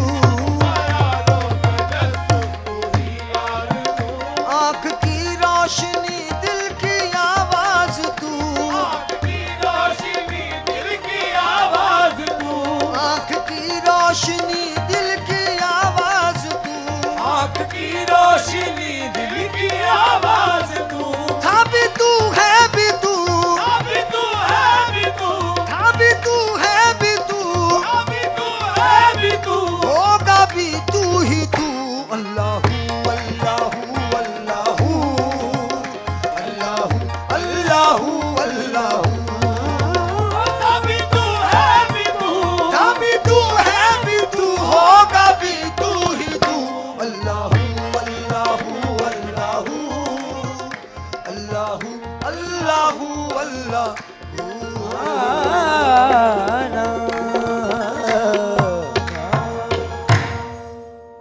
सुभान अल्लाह, सुभान अल्लाह, जज़ाकल्लाह। व्यूअर्स, आज हमारे साथ मौजूद हैं बहुत ही ब्रिलियंट और रनाउन कवाल महबूब अहमद मियाँ मीरी कवाल। बहुत ही खूबसूरत आवाज़ से रब ताला ने इनको नवाजा है। उनकी पूरी टीम हमारे साथ मौजूद है। इंटरनेशनली और नेशनली बहुत से प्लेटफॉर्म्स पे परफॉर्म भी कर चुके हैं। अस्सलाम वालेकुम भैया। वालेकुम अस्सलाम। और इनके टीम मेंबर्स के नाम हैं ज़ुहैब हुसैन, शहबाज अली, रियाज हुसैन, सलाउद्दीन, माजिद अली, राशिद अली, नुसरत अली, मोहम्मद इस्माइल, मोहम्मद समीर, बिलावल और अमजद अली। जज़ाकल्लाह, वेलकम टू द शो। और व्यूअर्स, आज जिस टॉपिक को हम आगे लेके बढ़ेंगे, देखिए व्यूअर्स, हुकूकुल इबाद पे बहुत दफ़ा बात हुई है प्रोग्राम में, डिफरेंट एस्पेक्ट्स की भी और कलेक्टिवली भी। लेकिन जब हम हुकूकुल्लाह की बात करते हैं तो अल्लाह के हुकूक का क्या? ऑफ कोर्स हम ये सब अंडरस्टैंड करते हैं कि हमने अल्लाह ताला की तरफ हमारे जो फ़राइज़ हैं, जो रिस्पॉन्सिबिलिटीज़ हैं, जो हुकूक हैं, हमने वो सब चीज़ें पूरी करनी है। लेकिन आखिर वो क्या हैं? सिर्फ 5 पिलर्स ऑफ इस्लाम को फॉलो करना है, तौहीद में यकीन रखना है? इस पे क्लैरिटी लेनी बहुत ज़रूरी है। एक्चुअली व्यूअर्स, हुकूकुल इबाद एक ईजी टॉपिक है। माँ के ऊपर बात कर ली, फादर के ऊपर बात कर ली, अपने क्रिएटर के बारे में इंसान कैसे बात करे, किन अल्फाज में बात करे, एक ये भी बड़ा एक मुश्किल मरहला होता है। लेकिन हमारे साथ पाकिस्तान के मारूफ बल्कि इंटरनेशनली रनाउंड स्कॉलर्स हैं। हमारे लिए बहुत बड़ा ऑनर है कि आज इस टॉपिक पे बात करने के लिए इन्होंने वक्त निकाला। क्योंकि व्यूअर्स, आप ऑनलाइन भी जाएं, मैं आपको चैलेंज करती हूँ, यूट्यूब पे भी ढूंढने की कोशिश करें। आपको 1-2 मिनट से ज़्यादा या 4 मिनट से ज़्यादा की कोई वीडियो उस तरह से नहीं मिलेगी। लोग आपको मतलब आई डोंट अंडरस्टैंड कि इस टॉपिक पे ज़्यादा काम क्यों नहीं हुआ और इस टॉपिक पे ज़्यादा बातचीत क्यों नहीं हुई। तो हमें एक गैप नज़र आया, हमने सोचा उस गैप को फिल करने की कोशिश करते हैं। जुम्मे का बाबरकत दिन है। प्रोफेसर डॉक्टर मुमताज़ अहमद सालिक हमारे साथ हैं। अस्सलाम वालेकुम डॉक्टर। वालेकुम अस्सलाम। और आपके साथ एक इक्वली रिनाउंड पर्सनैलिटी और उनके साथ साथ माशाल्लाह से दाता गंज बख्श के साबिक खतीब भी आप रह चुके हैं। हमारे साथ प्रोफेसर मियाँ सलीमुल्लाह अवैसी हैं। अस्सलाम वालेकुम। वालेकुम अस्सलाम व रहमतुल्लाहि व बरकातुहू। आज का टॉपिक बड़ा खूबसूरत लेकिन मुश्किल है, तो आपसे ही बात शुरू करते हैं। सर, आज हम बात करेंगे हुकूकुल्लाह की। जी यकीनन इसमें कोई दो राय नहीं हो सकती कि अपने खालिक और अपने माबूद की बात करना और उससे ताल्लुक़ की बात करना, और यही मैं समझता हूँ कि यही शऊर हयात है। बल्कि कुरान हकीम ने तो मकसद तख्लीक ही ये करार दिया है इंसान का और जिन्नों का कि वमा खलक़तुल जिन्ना वल इंसा इल्ला लियअबुदून, कि हमने जिन्नों और इंसानों को अल्लाह रब्बुल इज़्ज़त ने फरमाया कि पैदा ही अपनी इबादत और बंदगी के लिए किया। अगरचे इसकी तफसीर में सैयदना अब्दुल्लाह इब्न अब्बास रज़ी अल्लाह ताला अन्हु लियुतीऊन फरमाते हैं कि ये इबादत से मुराद है इताअत, और इबादत ज़ाहिर बात है कि उसका एक लाजमी हिस्सा है। कुरान हकीम ही हमारे पास वो नुस्ख़ा कीमिया है जो सबसे ज़्यादा इस मौजू को बयान करता है और इस पर रोशनी डालता है कि इंसान का ताल्लुक़ मा अल्लाह कैसा होना चाहिए। उसमें आपका सबसे पहले अकीदा आ जाता है, जहाँ से बात शुरू होती है। आपकी सारी अक़ल, आपकी दानिश, आपकी फ़िरासत, आपका शऊर, ये सारी की सारी अपने रब की तरफ मुतवज्जे हों और उनकी जो अलाइनमेंट है वो उसी हवाले से चीज़ों को लेके आगे चले। यहाँ से बुनियाद कायम होती है अल्लाह रब्बुल इज़्ज़त के साथ ताल्लुक़ की। सही। फिर आपकी वो जो अरकान इस्लाम हैं, इबादात हैं, नमाज, रोज़ा, हज, ज़कात, वो उसकी एक प्रैक्टिकल शक्ल भी है और वो उस ताल्लुक़ को कायम रखने का एक डिसिप्लिन है जो अल्लाह रब्बुल इज़्ज़त ने इस शक्ल में हमें ख़ुद ही अता फरमा दिया। ये तो एक समंदर है, इस पर हम, मेरा ख़्याल है कि अगर सारी उम्र भी बैठ के बातें करते रहें तो ये बातें ख़त्म नहीं होने वाली हैं। लेकिन बहुत बड़ी किसी साइंस या बहुत बड़ी फ़िलासफ़ी की तरफ जाने की ज़रूरत नहीं है। पहली जो बुनियाद है अल्लाह रब्बुल इज़्ज़त के साथ बंदे के ताल्लुक़ की, वो ये है कि इंसान का वजूद जो तख्लीक किया वो उसने किया और फिर उस वजूद को कायम रखने का ज़िम्मेदार भी वही है। ये सबसे पहली चीज़ है जो इंसान को अक़ीदे के तौर पर समझनी है। और इसके लिए हमारे पास एक बड़ी एग्ज़ाम्पल है कुरान पाक के अंदर, हज़रत इब्राहीम खलीलुल्लाह अलैहिस्सलाम के जब उनकी कौम उनसे पूछती है कि आप हमें किस रब की तरफ बुला रहे हैं, तो आप फरमाते अल्लाज़ी युतिमुनी व युस्कीन, वो जो हमें खाना खिलाता है, भूख लगती है खाना खिलाता है और प्यास लगती है तो पानी पिलाता है। अब इस चीज़ को समझने के लिए किसी बहुत बड़े फ़लसफ़े की ज़रूरत नहीं है, ये इंसान की रोज़मर्रा की ज़रूरत है, उसकी हर वक्त की ज़रूरत है, उसके वजूद का दारोमदार है इसके ऊपर, उसका वजूद कायम है। तो इसी सिलसिले के साथ उसका खाना पीना, ये सारी चीज़ें, और फिर आगे चलकर वाइज़ा मरीदतु फ़हुवा यशफ़ीन, जब मैं बीमार होता हूँ तो मुझे शिफा देता है। तो अल्लाह रब्बुल इज़्ज़त की ज़ात के साथ जो पहला ताल्लुक़ है, जो हक़ुल्लाह है हमारे ऊपर, कि हम फ़िक्री और शऊरी तौर पर अपने रब से वो ताल्लुक़ कायम करें कि जो भी इस ज़िंदगी के अंदर इंसान, मतलब इवन कि उसका जो सांस आ रहा है वो भी उसकी मर्ज़ी के साथ आ रहा है और हम तमाम तर उसके इरादे, उसके कुदरत के पाबंद हैं, उसकी एब्सोल्यूट सोवरेनिटी है और उसकी एब्सोल्यूट अथॉरिटी है हमारे ऊपर। कोई उसको माने या ना माने ये अगला मरहला है, बिल्कुल, लेकिन ये एक ऐसी हकीकत है जिसको चैलेंज नहीं किया जा सकता। अगर बात हम करें, चूँकि वक्त हमारे पास मुंतखब है, अगर बात करें तो इसके साथ हम जोड़ लें इबादात को, तो आप उसमें सिर्फ नमाज की मिसाल ले लें तो अगर देखें ना, हर बंदा सोचता है कि जी मेरी तो बड़ी मसरूफियात है, मशागिल हैं, अब 5 वक्त नमाज, हर थोड़े देर के बाद बुला लिया जाता है कि भाई आ जाओ। तो ये भी तो हो सकता था, उसको कह दिया जाता कि भाई आप सुबह जाने से पहले पढ़ के फारिग होकर घर से चले जाएं, फिर रात को आके पढ़ लें। तो ये जो बार बार बुलाया जा रहा है, ये भी उसको एहसास दिलाया जा रहा है कि तेरा एक रब है और उसके साथ तेरा ताल्लुक़ इन सारी चीज़ों से बढ़ के है। और ये इंसान की ही ज़रूरत है, ये इंसान की ज़रूरत, हमारे रब को की कोई मतलब ना, तो रब ताला को की तो रिक्वायरमेंट नहीं है, ये हमें सेटिस्फाई करने के लिए, हमें एक बेहतर इंसान बनाने के लिए, हमारे माइंड, बॉडी, सोल को रब ताला से कनेक्टेड रखने का तरीका है। ये हमारी नीड है। इस पर एक हदीस पाक है, नबी ने फरमाया कि अगर सारे दुनिया के जिन और इंसान मिलकर उसकी बंदगी करें तो उसकी कुदरत में इतना भी फ़र्क नहीं पड़ता कि किसी समंदर के अंदर एक सुई डाल के निकाल लो और उसकी नोक को पानी लगाओ। क्या बात है। और अगर सारे मिलके नाफरमानी करें तो तब भी यही पोजीशन होगी, उसको कोई फ़र्क नहीं पड़ता। कोई फ़र्क नहीं पड़ता। तो ये वजह है कि ये हमारी ज़रूरत है। लेकिन जब हम हकूक़ की बात करते हैं सर, जब राइट्स की बात करते हैं, तो डॉक्टर साहब इवन तो आपने कहा फ़िलोसॉफिकल डायरेक्शन में जाने की नहीं ज़रूरत, लेकिन मेरी एक एक डिज़ायर है, एक सवाल है, ज़रा औखा सवाल है सर, ज़रा माफ़ कीजिएगा। नहीं कोई मसला नहीं। एक वेस्टर्न कॉन्सेप्ट है हकूक़ का, ह्यूमन राइट्स की बात होती है, एक इस्लाम का कॉन्सेप्ट है हकूक़ुल इबाद का। तो ये डिफरेंस क्या है वेस्टर्न कॉन्सेप्ट में हकूक़ के यानी कि राइट्स के और हमारे हकूक़ का? बिस्मिल्लाहिर्रहमानिर्रहीम। सबसे पहले तो मैं बताऊं कि इस्लामिक पॉइंट ऑफ व्यू से हक क्या है। हक के मानी है एक हकीकत, एक यकीन, एक तयशुदा चीज़, एक ज़िम्मेदारी, एक वो चीज़ कि जिसके बरक्स और कोई चीज़ नहीं है, ये हक है। सही। और इसी से तहकीक निकला है लफ्ज़। तहकीक के मानी साबित शुदा चीज़, वो जिद्दोजहद जो हक की तलाश के लिए हो, हक को जानने और पहचानने के लिए, इसमें तहकीक है। इसी से हुकूक उसकी जमा है।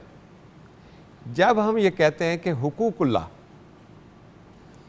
तो हम ये कहते हैं कि ला इलाहा इल्लल्लाहु मुहम्मदुर रसूलुल्लाह, अल्लाह के अलावा कोई इलाह नहीं कोई माफ, और मोहम्मद सल्लल्लाहु अलैहि वसल्लम उसके रसूल हैं।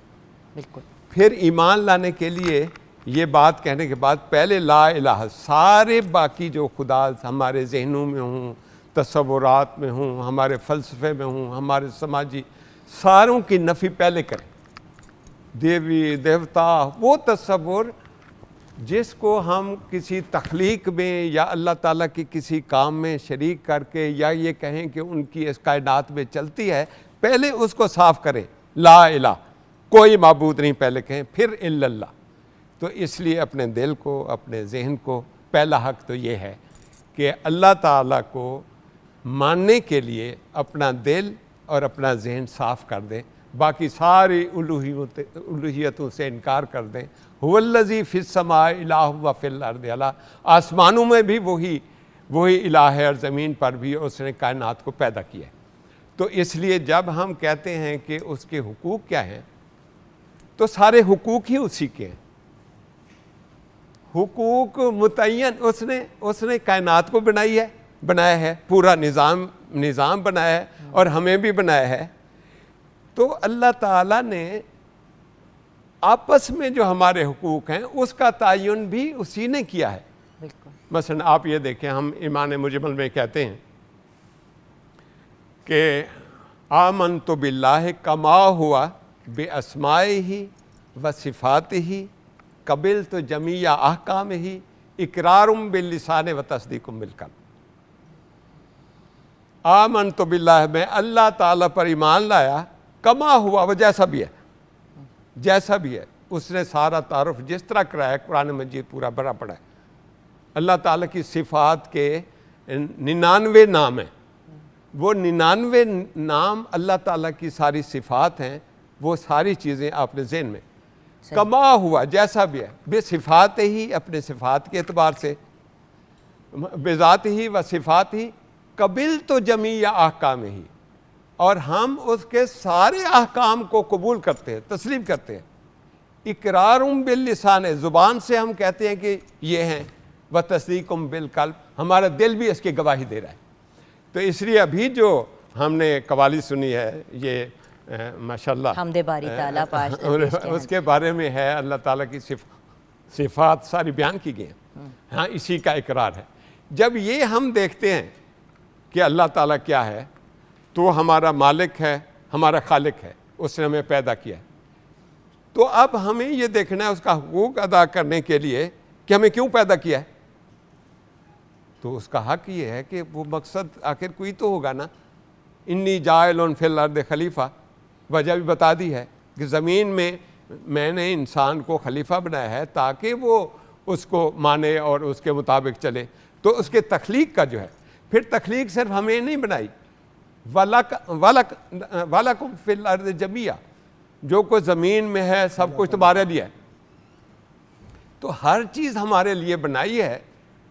तो उन अशिया से ताल्लुक़ जो है ना हमारा, वो अल्लाह ताला ने पैदा किया। इसलिए जिस वक्त हम किसी को कोई चीज़ देते हैं, तो इसका ये मतलब है कि हम अल्लाह ताला के हुक्म की वजह से देते हैं। अल्लाह ताला ने हुक्म दिया कि अपने वालिदैन की इज़्ज़त करो, उनको उफ तक ना कहो, कुरान मजीद में आता है, और आप उनका हक अदा ही नहीं कर सकते, उनके लिए दुआएं करें, आश्रम ने बताया है। तो ये हक भी दरअसल उसके हुक्म की वजह से हम एक दूसरे को दे रहे हैं। लेकिन फिर उसी कॉन्सेप्ट के साथ ये जो आपने बात की कि माँ बाप को उफ तक नहीं कह सकते, लेकिन हम अपने रब से कितने गिले करते हैं, मुझे ये नहीं मिला, मुझे वो नहीं मिला, अल्लाह मियाँ आपसे, मतलब देखिए मैं एक बड़े बेसिक लेवल पे बात कर रही हूँ। आप लोग तो बड़े लोग हैं, हम तो नालायक से स्टूडेंट टाइप लोग हैं, और ऑनेस्टली हर वक्त एक कंपैरिजन ड्रॉ किया जा रहा होता है कि उसके पास ये है, मेरे पास ये नहीं, अल्लाह ताला आपने उसको इतना नवाज दिया, मुझे नहीं नवाजा। हम जब फरमाइश भी अल्लाह ताला से करते हैं तो गिले के फॉर्म में करते हैं, और ये मुझे बड़ा अफसोस होता है देख के कि हम उस रब को तो मानते हैं लेकिन हम उसकी एक नहीं मानते, जबकि वो हमारा क्रिएटर है और वो कह रहा है कि जिनके थ्रू आप इस दुनिया में आए हो, माँ बाप के थ्रू, वो वेसल्स है ना जिनके थ्रू हम आए हैं इस दुनिया के अंदर, उनको उफ तक नहीं कहनी। तो रब ताला से जब हम गिले करते हैं तो हमारे जहन में ये बात नहीं गुजरती कि उधर उफ तक नहीं कहना, और यहाँ पे अल्लाह मियाँ मुझे ये भी नहीं मिला, मुझे वो भी नहीं मिला, मुझे ये भी चाहिए, मुझे वो भी चाहिए। खैर, ब्रेक की तरफ बढ़ेंगे। ब्रेक के बाद जब वापस आएंगे तो कुरान और अहदीस की रोशनी में हुकूकुल्लाह के बारे में क्या कहा गया है, ये हम जानेंगे ब्रेक के बाद।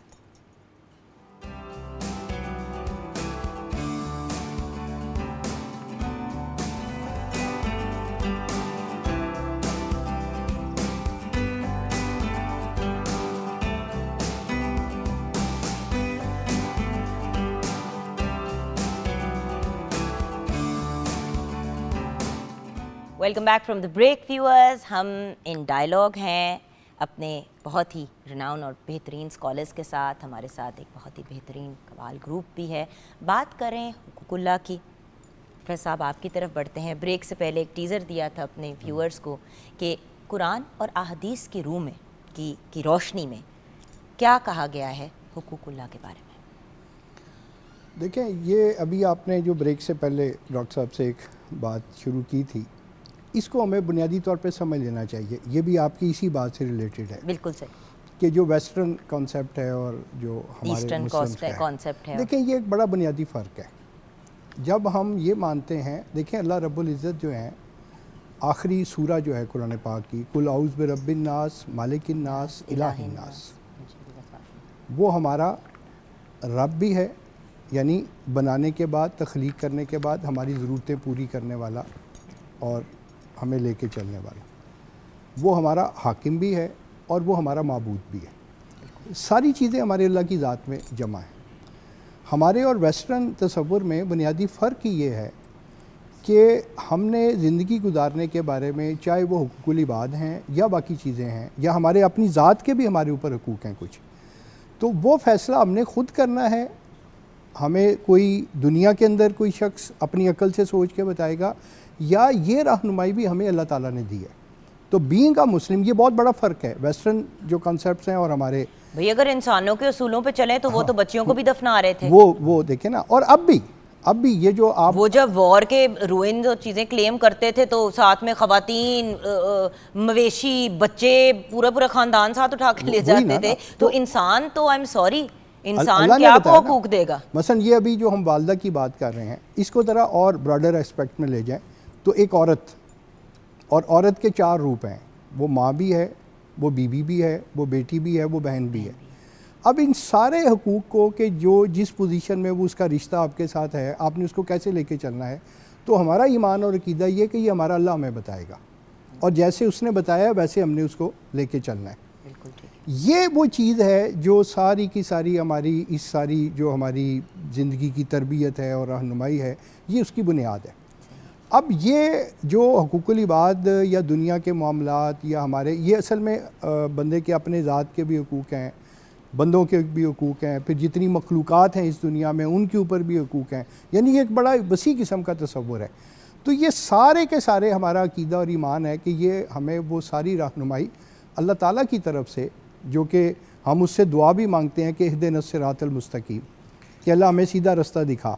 और सीधे रास्ते से मुराद वो एक बैलेंस लाइफ है जिसमें आपकी नमाज भी आ रही है, जिसमें आपके वालिदैन के हकूक़ भी आ रहे हैं, बीवी के भी आ रहे हैं, आपके असातिज़ा के भी आ रहे हैं, आपके हुक्मरानों के भी आ रहे हैं, आपकी रियाया के भी आ रहे हैं, आपके मुक्तदियों के भी आ रहे हैं, हर तरह के हुकूक आ रहे हैं, आपके दोस्तों के, आपके रिश्तेदारों के सारे आ रहे हैं, फिर इस दुनिया में जितनी मखलूक़ात हैं वो सारी आ रही हैं।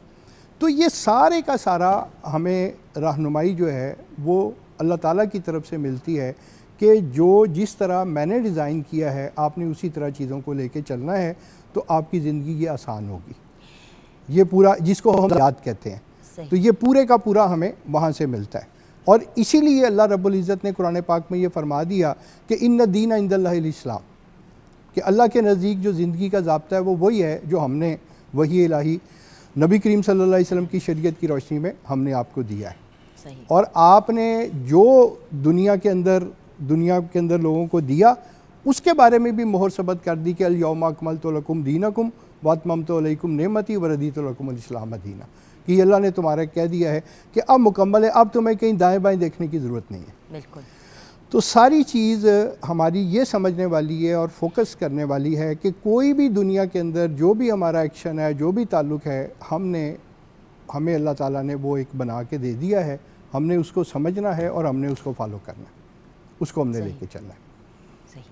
यहाँ पे हम कलाम की तरफ बढ़ते हैं, नाते रसूल मकबूल सल्लल्लाहु अलैहि वसल्लम की तरफ, and then of course doctor साहब वो जो सवाल मैंने पूछा कि कुरान एंड हदीस की, मतलब इसी गुफ्तगू को देखें अगेन, इतना शायद लोगों ने इस टॉपिक को ज़्यादा इसलिए भी नहीं वो करने की कोशिश की क्योंकि बात ये कि इतना बड़ा टॉपिक है कि वही वाली बात कि हम सारी ज़िंदगी भी इधर ही बैठे हुए यहाँ से ना हिलें, बात करें तो हम नहीं, क्योंकि ये जो इतनी बड़ी रिस्पॉन्सिबिलिटी थी हुकूकुल्लाह को पूरे करने की, वो सिर्फ एक ही ज़ात कर पाई है और वो है हमारे नबी पाक सल्लल्लाहु अलैहि वसल्लम।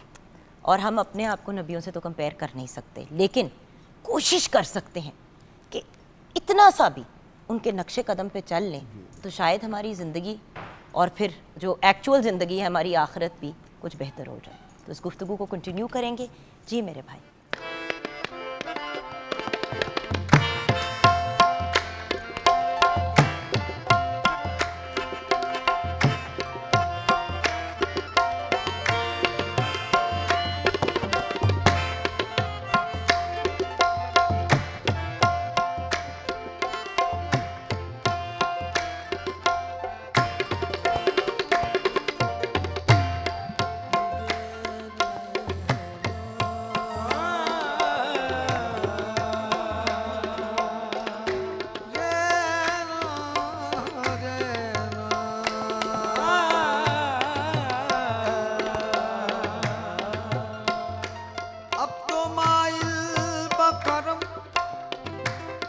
चश्मे करम हो जाए, दूर दिल से मेरे युक्बा का अलम हो जाए।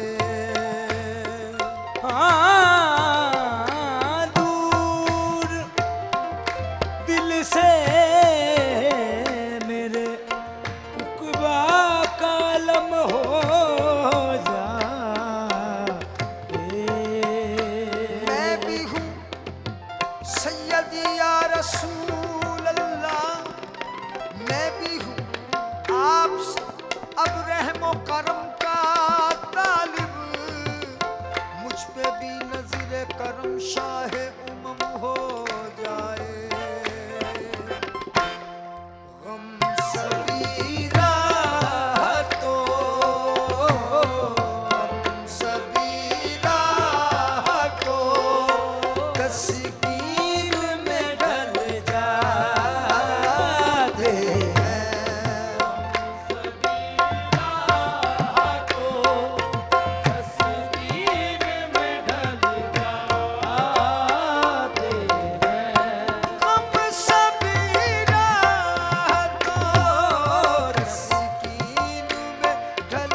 पिघल जाते हैं।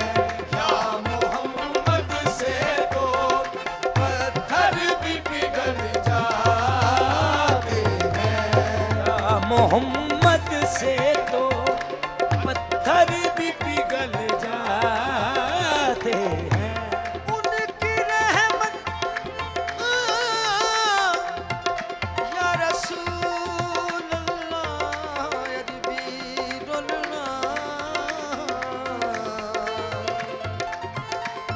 उनकी रहमत है खता पोश गुनाहगारों पर। उनकी रहमत है खता पोश गुनाहगारों पर। उनकी रहमत है खता पोश गुनाहगारों पर। उनकी रहमत है खता पोश गुनाहगारों पर। उनकी रहमत है खता पोश गुनाहगारों पर। होठ सिक्के सरे, होठ सिक्के सरे, बाजार भी चल जाते हैं। होठ सिक्के सरे, बाजार भी चल जाते हैं। होठ सिक्के सरे, बाजार में चल जाते हैं। हाँ, या रसूल अल्लाह, या हबीब अल्लाह, मेरे आका जी। आप बड़े हैं, आप बड़े हैं, तेरे कदमों में ये सुनकर हम भी। आप बड़े हैं, तेरे कदमों में ये सुनकर हम भी। आप बड़े हैं, तेरे कदमों में ये सुनकर हम भी। आप बड़े हैं, तेरे कदमों में ये सुनकर हम भी। या रसूल अल्लाह, या हबीब अल्लाह, आप बड़े हैं, तेरे कदमों में ये सुनकर हम भी। जो तेरे कदमों में मेरे आका, जो तेरे कदमों में गिरते हैं संभल जाते। जो तेरे कदमों में गिरते हैं संभल, हाँ, गिरते हैं संभल जाते हैं। जो तेरे कदमों में गिरते हैं संभल जाते हैं। हम सभी का तो तस्वीर में ढल जाते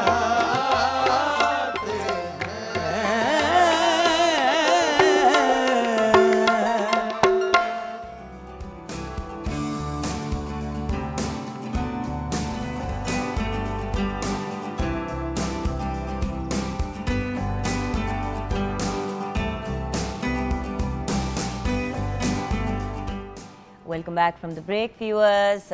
आइए किचन की तरफ देखते हैं। शेफ़ आमना इलियास चुपके से अपने कामों में मसरूफ़ थी। जी बेटा, क्या सिचुएशन है? जी चिकन कैसरोल रेडी हो गया है, अभी ओवन से निकला है, बिल्कुल आपके सामने है। बिल्कुल लुक्स गुड, लजानिया वाली लुक जी, आ रही है, बट look इस ऑब्वियसली तरह है। एक डिफरेंट और एक यूनिक जी। डिश।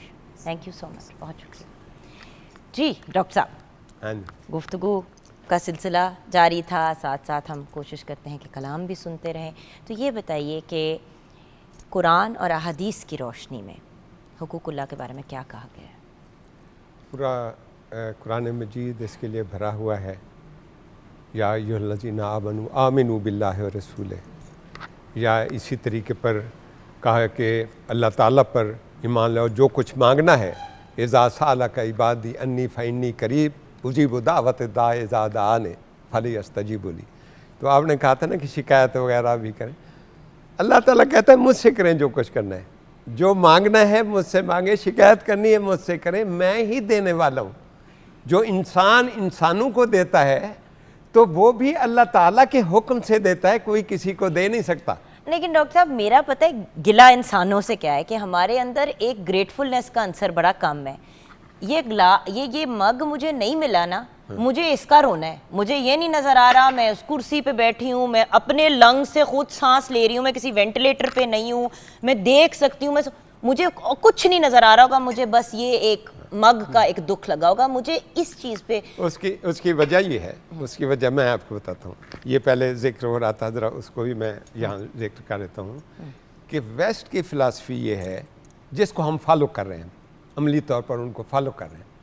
उन्होंने अल्लाह ताला को अपनी ज़िंदगी से निकाल दिया है, अपने इज्तिमाई निज़ाम से निकाल दिया है, और जो मादा परस्ती है, दुनिया की ख्वाहिशात, लज्जत, ये इन्हीं के पीछे डाल दिया है। सबसे पहली चीज़ ये है कि अल्लाह ताला के मुकाबले में, उसकी उलूहियत और उसके वजूद के मुकाबले में उसको एक तरफ कर देना। बिठा के अर्श पे रखा है तूने ऐ वाइज़, खुदा वो क्या है जो बंदों से एतराज़ करे। तालीम पीर फ़लसफ़ा मगरबी है ये, नादा हैं जिनको हस्ती गायब की है तलाश। अल्लामा इकबाल ने कहा, तेरी निगाह में साबित नहीं खुदा का वजूद, मेरी निगाह में साबित नहीं वजूद तेरा। क्या बात है। वजूद क्या है? फ़कत जौहर खुदी की नमूद करे इसकी फ़िक्र के जौहर बेनमूद तेरा।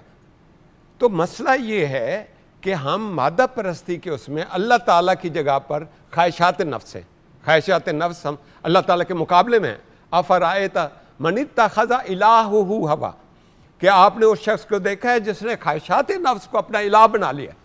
जिस वक्त हम अल्लाह ताला को छोड़कर ख्वाहिशात को के बंदे बनते हैं, शैतान के उसूलों के ऊपर चलते हैं, हम मादा परस्ती के मुताबिक चलते हैं, अपने मुफादात के चलते हैं, वो जो अखलाकियात अल्लाह ताला ने दी हैं उन सब को तर्क कर देते हैं, जिस वक्त हम तो ईमान बाकी रह क्या जाता है? ईमान का तो मतलब ये है कि अल्लाह ताला राज़िक है तो आप किसी के आगे ना झुकें, अल्लाह ताला ही देने वाला है। कोई बंदा, ये हदीस में आता है कि सारी दुनिया आपको देने के लिए हो जाए, अल्लाह नहीं चाहेगा तो कुछ नहीं दे सकते। बेशक सारी दुनिया अगर मुखालिफ हो जाए, अल्लाह ताला देना चाहता है तो वो देकर रहता है। बेशक अल्लाह ताला ऐसे तरीके पर देता है, मैं यतवक्कल अल्लाह फ़हुवा हस्बुहु व यर्ज़ुक़ु मिन हैसु ला यहतसिब। जो अल्लाह ताला पर तवक्कुल करता है, तब एक और अल्लाह ताला का जो हक है वो है तवक्कुल करना। जो अल्लाह ताला पर तवक्कुल करता है तो वो उसके लिए काफ़ी हो जाता है, ऐसे तरीके पर रिस्क देता है जिसका गुमान ही नहीं होता इंसान ब्लाइंड को। फेथ, भाई आपको पता है, आपको कोई डाउट ही नहीं है कि मेरा रब। तो अब ईमान को उसी तरह ले आए ना जिस तरह अल्लाह ताला ने कहा है। हम कहा है कि फ़इम्मा यातियन्नकुम मिन्नी हुदन फ़मन ताबिअ हुदाया फ़ला युज़िल्लु वला यशका। जिस वक्त इंसान को भेजा जा रहा था तो अल्लाह ताला ने पहले ही बताया कि मेरी तरफ से हिदायत आती रहेगी, जो उसकी पैरवी करेगा फ़ला युज़िल्लु वला यशका, ना कभी गुमराह होगा ना कभी बदबख्ती में होगा। लेकिन हम एक ऐसी ही दुनिया में रहते हैं जहाँ पे डॉक्टर साहब बार बार एक बात कही जाती है, क्योंकि वक्त कम है इसलिए मैं नहीं चाहती हूँ कि वो वाली बात मिस हो जाए। लोग अक्सर कहते हैं कि हुकूकुल्लाह की खैर है, अल्लाह माफ़ी दे तो बस इस्तग़फ़ार, मुझे प्लीज़ व्यूअर्स माफ़ कीजिएगा, कोई ऑफेंड ना हो इस बात से, लेकिन ये मैंने बड़ी दफ़ा लोगों के मुँह से बात बड़ी नॉर्मली लोग स्टूडेंट्स बैठ के कह रहे थे हुकूकुल्लाह की खैर है, हुकूकुल इबाद। क्योंकि देखिए अल्लाह मियाँ को तो हमने जवाब देना, अल्लाह मियाँ तो हमें माफ़ कर ही देंगे, लेकिन इंसान से अब हुकूकुल इबाद पे इतना फोकस हो गया है कि मुझे दुख होता है कि कैसे आप कह सकते हैं हुकूकुल्लाह तो सबसे टॉप पे हैं। जो बंदा अल्लाह ताला के हुक्म को नहीं मानता, उसका हक अदा नहीं करता, वो बंदों को भी हुकूक भी नहीं अदा कर सकता। पहली बात तो आप जहन में ये रखें। पहले अल्लाह ताला का हक है, जो ना उनको अल्लाह ताला को मानता है, ना उसमें शिरक करता है, ना ही उसकी किब्रियाई पर कि अल्लाह ताला हर चीज़ दे सकता है, ना बीमारी पर उसके इलाज का वो करता है। तो अल्लाह ताला ने तारीख बताई है कि फ़िरौन भी जिस वक्त डूबने लगा तो उसने भी कह दिया था कि हाँ जो अना रब्बुकुमुल आला, मैं सबसे बड़ा रब हूँ। उसने कह दिया कि नहीं मैं मूसा के खुदा पर ईमान लाता हूँ। उस वक्त ईमान का कोई फ़ायदा नहीं था, हम भी फ़िरौनी तरीके पर चल रहे हैं। जिस वक्त उसने कहा था ये जो है ना अपना वो नमरूद ने जिस वक्त बनाया था और मैं अल्लाह ताला को देखना चाहता हूँ कि कहाँ है, बड़ी बिल्डिंग बनाई, उसी में ही गिर कर तबाह हुआ। और आज वही चीज़ है, वो कहते हैं हमने आसमानों पर तैयारे भेज के देखा, अल्लाह तो कहीं नहीं नजर आया। जिनको अल्लाह ताला नजर नहीं आता, वो अल्लाह ताला तो अपनी कुदरत से नजर आता है, अपने आकाम से नजर आता है। अल्लाह ताला कहते हैं जिस वक्त दरियाओं में ये जाते हैं, कश्ती डगमगाने लगती है, तो सारे शिरक को छोड़कर अल्लाह ताला की तरफ पलटते हैं, उससे दुआएं मांगते हैं। भैया आएं यही तो इस पर बात आए में ना। अभी शुरू में भी यही बात हो रही थी कि देखें, अल्लाह माफी दे, जलजला आता है जब आप कितने महंगे घर बना लें, कितनी महंगी महंगी गाड़ियां रख ले, अरबों खरबपति भी आप हों, आपका भी वही हाल होना है जो वहां पे बाकी सारे, चाहे आपके घर में वो वर्कर हो, चाहे वो एक फकीर हो। सो अल्टीमेटली वही वाली बात है ना कि रब ने कुन कहना है। सो हम इस चीज पे क्लैरिटी के साथ, आप बेसिकली कह रहे हैं, चलेंगे तो हमारे सारे काम आसान हो अगर जाएंगे। जो चीज़ें हमें मिली है ना, हर चीज़ मिली हुई है, सबसे बड़ा बहरान हमारा क्या है? नाशुक्री है। हम नाशुक्री करते हैं। अल्लाह ताला कहता है वइन शकरतुम लाज़ीदन्नकुम वइन कफरतुम इन्न अज़ाबी लशदीद। शुक्र ये है, शुक्र तस्बीह फेरने का नाम नहीं है। अल्लाह ताला ने मुझे माल दिया है, अल्लाह ताला ने माल में हुकूक रखे हैं, अल्लाह ताला को तो ज़रूरत नहीं है ना माल की। तो ज़कात जो है अल्लाह ताला के हुक्म के मार रहे हैं। ज़कात हम अल्लाह ताला को नहीं देते, बंदों को देते हैं ना। तो इसलिए बंदों But का वो- हक अल्लाह ताला के हक के पूरा करने से ही अदा हो सकता है, वरना नहीं। 100%। और यहाँ पे मैं ये ज़रूर कहूँगी व्यूअर्स कि at the end of the day फ़राइज़ अपने पूरे करें। जो आपके जो सर्टन चीज़ें आपको 5 पिलर्स ऑफ इस्लाम बचपन से पढ़ते आ रहे हैं, इस्लामियत क्लास में भी, उसके बाद पेरेंट्स ने भी बार बार कहा, हम अगर उन पिलर्स को, मतलब जो आपने बातें कहीं कि इन चीज़ों में यकीन रखना है, उसके साथ साथ अपने उन फ़राइज़ को पूरा करें, साथ में हुकूकुल इबाद को भी पूरा करें, तब कहीं जाके आप कुछ कंप्लीशन की तरफ जाते हैं और कुछ बेहतरी की तरफ। अल्टीमेटली पॉइंट ये था कि बहुत से लोगों ने ये कहना शुरू कर दिया था कि नमाज 5 वक्त आप पढ़ भी लें तो आप एक अच्छे मुसलमान नहीं बनते। भाई अव्वल तो हमें एक दूसरे के बारे में ये फ़ैसले करने छोड़ देने चाहिए, कौन किस किस्म का इंसान है और उसका क्या एंड होगा, ये हमारे रब के ही हाथ में डिसीजन है और हर इंसान अपनी अपनी कब्र में जाएगा। पॉजिटिव अंदाज में अगर लोगों के साथ आगे बढ़ें और याद रखें कि हुकूकुल्लाह, हुकूकुल इबाद हमने दोनों साथ लेके चलने हैं, बट हुकूकुल्लाह सबसे ऊपर है। मैं एक मिनट एक ज़रा बताना चाहता हूँ, ज़रा थोड़ी सी इसको मैं कंप्लीट करना चाहता हूँ। जी सर। अल्लाह ताला के एक हक तो ये है कि उसको एक माने, दूसरा इखलास के साथ, कुल हुवल्लाहु अहद, ये इखलास के साथ उसको माने। तीसरा ये है कि जितना नेमते हैं वो अल्लाह ताला का शुक्र अदा करें, शुक्र अदा करेंगे अल्लाह ताला मज़ीद देगा। कुफ्र अदा करेंगे तो फिर अल्लाह ताला देने में तो नहीं रुकावट डालेगा, लेकिन जज़ा और सज़ा का फिर आपको मुस्तहिक ठहराएगा। अब अल्लाह ताला के एक और हक ये है कि उससे मोहब्बत करें, उतना मोहब्बत करें जिस तरह किसी और चीज़ से, सबसे बढ़कर मोहब्बत। इनकुम तुम तुहिब्बून अल्लाह फत्तबिऊनी, एक तो नबी की इताअत के ज़रिए से अल्लाह ताला के बाद, दूसरा ये है कि ये जो अल्लाह ताला की मोहब्बत का जो तकाजा है ना, देखें किस तरह हुकूक, आतल बाल अला हुब्बिही ज़िल कुर्बा वल यतामा वल मसाकीन व इब्न, कि अल्लाह ताला की मोहब्बत में ये माल लोगों पर खर्च करते हैं, देते हैं। यानी वो सारी चीज़ अल्लाह ही के हक के अंदर ही सारी समझी हुई है। अल्लाह ताला ने कहा है कि सदक़ात दो या हज पर जाएं, उन्होंने कहा कि हज पर जाने से कोई चीज़ नहीं पहुंचती अल्लाह को, तो तकवा पहुंचता है। कुर्बानी करते हैं, अल्लाह ताला कहता है मुझे इसकी ज़रूरत नहीं है, तुम ज़रूरतमंदों को दो। यानी अल्लाह ताला के हर हक में अल्लाह ताला को ना तस्बीह की ज़रूरत है, फरिश्ते मौजूद हैं। अल्लाह ताला को ना शुक्र करने से कोई उसको फ़ायदा होना है, ना उसके मानने ना मानने से हमारे दर्जे बुलंद होते हैं जन्नत में। हमें अल्लाह ताला की नेमतों का शुक्र अदा करने से इनफरादी तौर पर भी हमारे माशरे को भी हमें फ़ायदा होता है। क्या बात है। और यहाँ पे अपनी गुफ्तगू को हमने कंक्लूड करना है। सर क्लोजिंग में आप हमारे व्यूअर्स को क्या कहना चाहेंगे? देखें, ये जो अभी हम सारी बात कर रहे थे ना, तो मुझे हुज़ूर गौसे पाक रज़ियल्लाहु अन्हु की एक बात याद आ रही थी कि ये चीज़ें जो है ना, इनको बैलेंस करके चलना ही ये असल में कामयाबी है। अल्लाह के हक़ हैं, बंदों के हक़ हैं। आपने फरमाया कि जो बेनमाज है ना, उसको कभी कर्ज़ ना दो, उसको कर्ज़ ना दो। अच्छा, उसकी वजह यह है कि जो अल्लाह के हक़ की अदायगी में गैर ज़िम्मेदार है, वो तुम्हारी चीज़ के लौटाने में ज़िम्मेदार नहीं होगा। क्या खूबसूरत बात है। सुभान तो अल्लाह। बंदे का जो किरदार है उसका पता भी अल्लाह के हुकूक की अदायगी से चलता है। उसकी नेकी ही तारुफ है, उसका तकवा और परहेज़गारी ही तारुफ है। एक बात तो ये। दूसरी बात जो है ना, जो पैगाम के हवाले से तो बहुत बातें तो बहुत सारी हुई हैं, लेकिन वो जो अलामा ने कहा कि ये एक सजदा जिसे तू गिरां समझता है 1000 सजदे से देता है आदमी को निजात। ये जो हम ज़िंदगी के अंदर धक्के खाते हैं, मुश्किलात, परेशानियाँ, चैलेंजेस, और हमें समझ नहीं आती बेशुमार चीज़ों में कि हम किधर जाएं, क्या करें, प्लानिंग क्या हो, हल क्या है, ये है, उसके पास जाएं, उसके पास। तो अलामा ने बड़ी खूबसूरत बात कह दी कि उसके दर को पकड़ लो, तुम्हें किसी और जगह जाने की ज़रूरत नहीं पड़ेगी। सुभान अल्लाह, क्या तो बात। जिस दिन हमने ये नुक्ता समझ लिया, इंशाल्लाह हम कामयाबी की तरफ जाएंगे और हमारी ज़िंदगी भी सुकून में आ जाएगी। बात यहीं पे शुरू होकर यहीं ख़त्म होती है, अगर आप इसको लॉजिकली देखें, फुल सर्कल आ जाते हैं इसी एक स्टेटमेंट के अंदर। जी हाँ जी, मैं तो एक आयत पेश करूँगा कि अल्लाह ताला से डरने, उसका तकवा, उसका शुक्र अल्लाह ताला ने एक ज़मानत दी है, और इस पर अगर अमल करेंगे, ये इनफरादी मामला नहीं है अल्लाह ताला से, ये इज्तमाही मामला है। पूरे निज़ाम को उसके आगे झुकाना है, ये अल्लाह ताला का हुक्म है। खलीफा बनाने का मतलब ये है कि अल्लाह ताला के अहकाम को जो उस पर ईमान ले आता है उसको वही नाफिज करेगा। वलो अन्ना अहलल कुरा आमनू वत्तक़ौ लफ़तहना अलैहिम बरकातिम मिनस समाई वल अर्ज़। अगर किसी बस्ती के, किसी इलाके के लोग ईमान और तकवा इख्तियार करें तो हम आसमानों और ज़मीनों से बरक़ात के दरवाज़े उनके लिए खोल देते हैं। सुभान अल्लाह, बहुत बहुत शुक्रिया आपका, God bless you.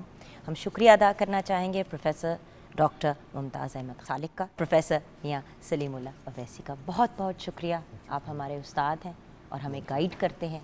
Bless you sir, thank you so much.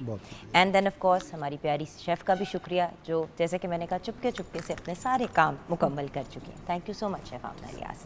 And show को कंक्लूड करेंगे आपके मेरे हम सब के फेवरेट कलाम से, ताजदारे हरम से, एंड ऑफ कोर्स पेश करेंगे महबूब अहमद मियां मीरी कवाल और उनका ग्रुप। बहुत बहुत शुक्रिया आपका, जज़ाकल्लाह ज्वाइन करने का। इन्हीं को सुनते सुनते आज हम अपने शो को कंक्लूड करेंगे। हैव अ लवली वीकेंड, जुम्मा मुबारक।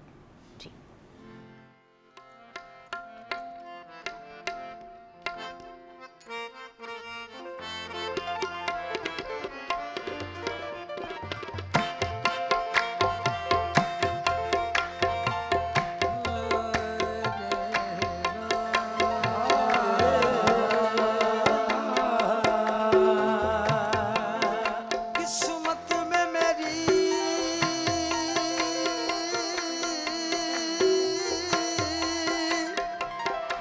चैन से जीना लिख दे, डूबे न कभी मेरा सफीना,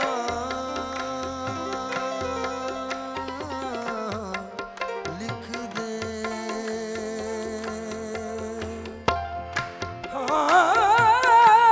जन्नत भी गवारा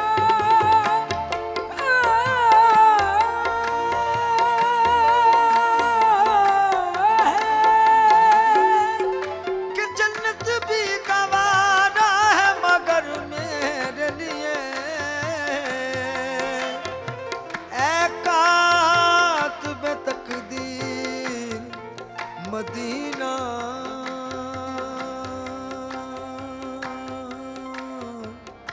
लिख दे।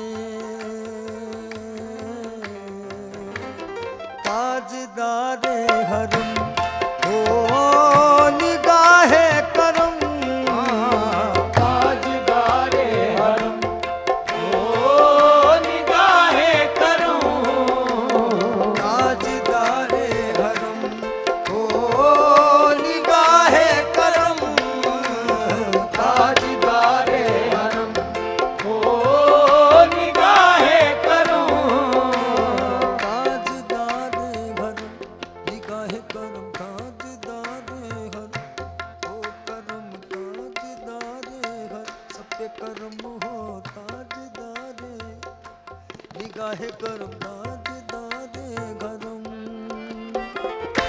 चश्मे रहमत बख्शा सूए मनन ताज नजर, चश्मे रहमत बख्शा सूए मनन ताज नजर, चश्मे रहमत बख्शा सूए मनन ताज नजर, चश्मे रहमत बख्शा सूए मनन ताज नजर। ऐ कुरैशी लक़बी हाशिमियों मुत्तलबी, ताजदारे हरम ओ